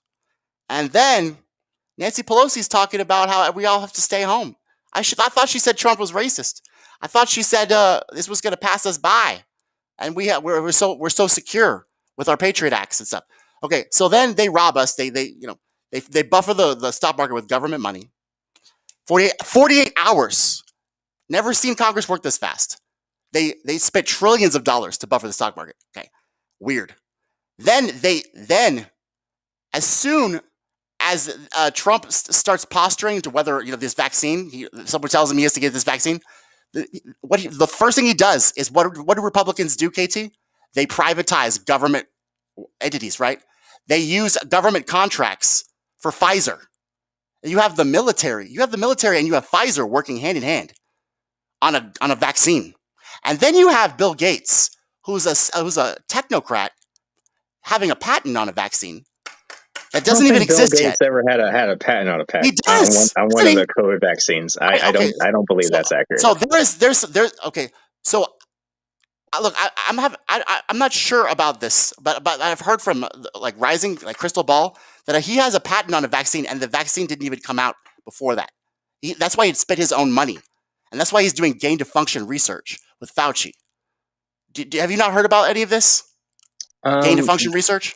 I'm pretty sure Dr. Fauci is fairly preoccupied with other matters right now. Okay, like what? Still assisting with trying to fix the national dispersion of COVID vaccines so we can raise our general herd immunity. And that's a very short answer. So you made a lot of statements. I could speak to any number of them if you'd like. I was just trying to go through chronological, like my perspective of what was happening, and then sure. to top it all off, Biden, he's weirder than usual, bro. He's literally on the bully pulpit. You know that thing where you push for legislation? He's begging me to take a vaccine. Because why? It's weird. I've never seen a president beg before. I've never seen Obama beg. Never seen Trump beg. He's the first president. He begged me to take his vaccine. He said, "I'll meet you at your house. I'll meet you halfway. Just please take it." I've never seen a president beg me. It's weird. It scares me. Presidents begging? I'm sorry. Go ahead. We haven't had a president dramatically reach out in a public way like that before in our adult life. Other presidents have begged. FDR did some begging. Really? I would argue. I welcome their hatred. Remember? I don't know. What do you think? Him and his team, his administration, made decisions on how to best promote COVID vaccines and other medical treatments to try to help the nation at large. Again, they have to look at the nation and at that point in the global community, because America and travel, we on a daily basis affect, I think, like 45% of all global travel, either coming into us or going through us to get somewhere else. So once COVID became an official thing, decisions had to be made to try to limit the spread of it and save lives. At the base level, some people may have been more concerned with the economy and other things like that. Just being honest, and some people care more about money than people. I'm not saying I do, but you and I both know there's definitely people that care more about money than people. Mitch McConnell, bro. Corporate liability. States are bankrupt. And for us, both of us being, African Americans, the history that we have with America and medicine. That's another thing, bro. That's another thing. It's totally understandable to be hesitant, to not trust. But there's things I can't say, and I really wish I could. So you know all the answers, bro, but you just can't say it because it's classified? I don't know all the answers, but I will say what I can say is, if you're willing to take the Pfizer, Moderna, or Johnson & Johnson, yes, even Johnson & Johnson, those three, I am confident you take them from a reputable location and medical facility, not somebody on the street in a back corner. You do them the way you're supposed to, not, I think it'll be better if I get one of each and just not give anybody my information or something like that. They're going to help. It's a disease. Looking at it trying to shorthand it. It's a disease. We have the flu, we have mumps, we have measles, we have a lot of diseases, and we've created vaccines. Is a disease the same as a virus? I'm sorry, I'm bad at this anatomy stuff. So diseases can come from a variety of DNA. Okay. That DNA may be a bacteria, it may be a virus. Those are different. But bacteria you can kill easily. Viruses become. My sister, she's a doctor. She says bacteria you can kill easily with antibiotics, but viruses, they're hard to kill because they infiltrate who you are. The majority of viruses are more resilient to medicine. Right, they're resilient. It's really the thing. They're going. There you go. We can throw a lot of. It's kind of like if you get some dirt on your hands, you can wash it off with water. If you get marker or pen on your hands, you need soap to get it off. It's just harder to deal with. Thank you. That's really good. Thank you. That helped me. All right, cool. Yeah. Okay, so but why do you have faith in this vaccine? You don't. So one of the arguments I've had is that people don't believe. Well, why would the government? They need us. They need our labor to make the wealth for the 1%. They wouldn't kill us. But they did drug us with LSD in our water. CIA. Right? They did that to some people. Yes, it's been So reported. they have no fucking. They will drug us in a minute. They That don't is have not any true. qualms about that. So the things that You don't. the things that one please. administration is willing to do should not be put upon all administrations. We've had Administration. something like 11 administrations at least that were perfectly okay with slavery. They aren't all okay with slavery. So you So you don't believe in the deep state? You don't believe in the federal unelected spooks, the Federal Bureau of Instigation that sits in power through every president and it chooses to expand wars and ask the president to sign these things. He doesn't know what he's signing, and then all of a sudden we're in fucking Venezuela with food trucks with So, arms. the situation you just described, I do not believe in. Are there You don't. So you don't. Okay. influences? Are there influences beside the just publicly known, which is your individual voter, your local, regional legislators, and whatever they tell their higher ups is important, your state leaders, and your lobbyists? Are there other groups or individuals that influence the politics and decisions in the national level of American politics or any country? Yes, because it's not that simple, and that's not me defending them. It's just that's the system that's built now. There is not a. I'm trying to. What show is that has that? Have you ever seen The Blacklist? I love that fucking show, bro. It's the best. So the cabal, right? Yeah. Are there right in plain are sight. there are there multinational organizations that have a lot of power and can get away with stuff? Yes. All of those organizations, the way that maintain that power and that freedom of movement, which is really what they care about, freedom, they don't do crazy stuff like that, like tell presidents what to do and all that and stuff like that. They do. It's so easy though, because money's speech now. Somebody has more speech than you. It's not, because whenever any action you make has a equal and opposite reaction. So if a cabal was telling our presidents what to do for a decade, there would be blowback that they couldn't avoid. Like what? So like what? Because these guys are pussies. They're literal bootlicking pussies. So what would be the blowback? It's really I've never been a public servant at that thing. The closest I ever came to that was, they would sell out their mother for a fucking jar of fucking pomade and a corn pop t-shirt, bro. I get it. It's really frustrating. I'm just saying, Joe bro. Biden even, These guys are cowards. he's not. They can't even pass a minimum wage, bro. Blowback for what? I don't get it. But I think that's a good opportunity to actually, if states push the minimum wage rather than it being a national thing, that'll definitely push that state's power lever a little more, which I think is useful for some many other things. The pro-life versus pro-choice argument, the LGBTQ communities. You forgot the T. Okay, I'm canceling you. You're canceled. I'm You're sorry. done. I'm done. I'm just kidding. Done. Gun ownership rights, land ownership rights. As me now being older now and actually caring about owning land and buildings and trying to build something with me and my family. There's places you may own the building, but you don't own the land, so you don't really own the building. Or if you get a business, if you work at a business even, and then your boss is sick and you have to take over for the day, there used to be systems where that could be really good for you and help you out, and then all those are gone now. So I do push for states' rights, but not so much state control, because if you live in a state then where you don't agree with the control, you'd basically be in a prison. So that national state balance is good.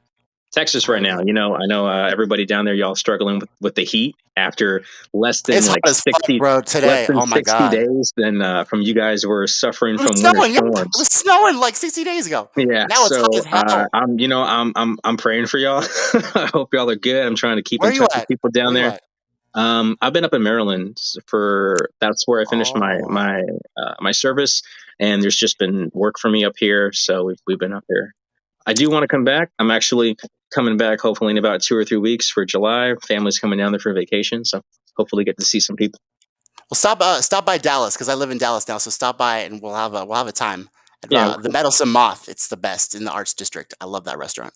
I will Take you there, bro. We'll have some fun. Yeah, I'm gonna trust you to show me around. But so thank you for being a good sport. I know we probably went over longer than I said, but you answered a lot of my questions, and that led to more questions. And you know how it goes. But you should come on more, bro. If you're, do you have to go back? Or are you gonna, what do they call it? Send you back to the No, Middle East? so I deployed and then redeploys when you come back home. But I'm back now. I'm basically on vacation for the summer. I took care of my family while I was over there, so now I'm able to take some time off and catch up with them, which they need. I haven't seen my kids for over a year, and that was kind of rough on them. Oh So I'm man. trying to make it back up to them. Hopefully, it's not like Will Smith in Independence Day when you're on vacation for the 4th, and then all of a sudden the UFOs show up. Because there's UFOs showing up. You heard the news about that? I do know about UFOs. Well, aliens could be here, I bro. know some about Welcome to Earth. UFOs. We'll say that. What do you know about UFOs, bro? Are they the bugs? Are they the roach? The bug? Is that what it's called? I could not tell you everything that's out there, but there is definitely something out there. Oh man, it's called whatever it is. Nancy Pelosi. She was the first one. She take her back. Well, guys, I was Christopher Thomas, KT. Oh, by the way, KT's a awesome actor and he's also a musician. You doing some stuff music wise at all? Anything at all, bro? Because you're very talented. Yeah, actually. So now that I'm back, I'm looking at some change in representation for my acting stuff. But for music, anyone who's interested, it's KT, aka the O, one phrase. Just online, Google it. You get like 3 pages of my stuff. And I got some music coming out right now, some new mixtapes coming out. So yeah, appreciate it. Thank you. I appreciate you. And I made it through the entire show without saying the word cuck. That's awesome, right? I'm improving. See, guys. So I'm gonna keep the F word because, literally, you old people, literally. I mean, use the F word for so many things. I don't know if you get monetization if you do that, but I'm all about your format and what you do. And you got a lot of passion for this, and I'm in your corner. We've been away from a while, but you have passion for something, and when you have passion for something, you put effort into it. So passion doesn't matter without effort, and effort without passion can be really frustrating. So I'm still in your corner, Tom. You too, bro. And I'm in y'all's corner. Be free thinking, innovative, totally open minded. This is Tommy Nation Politics. Y'all have a great rest of the Tuesday.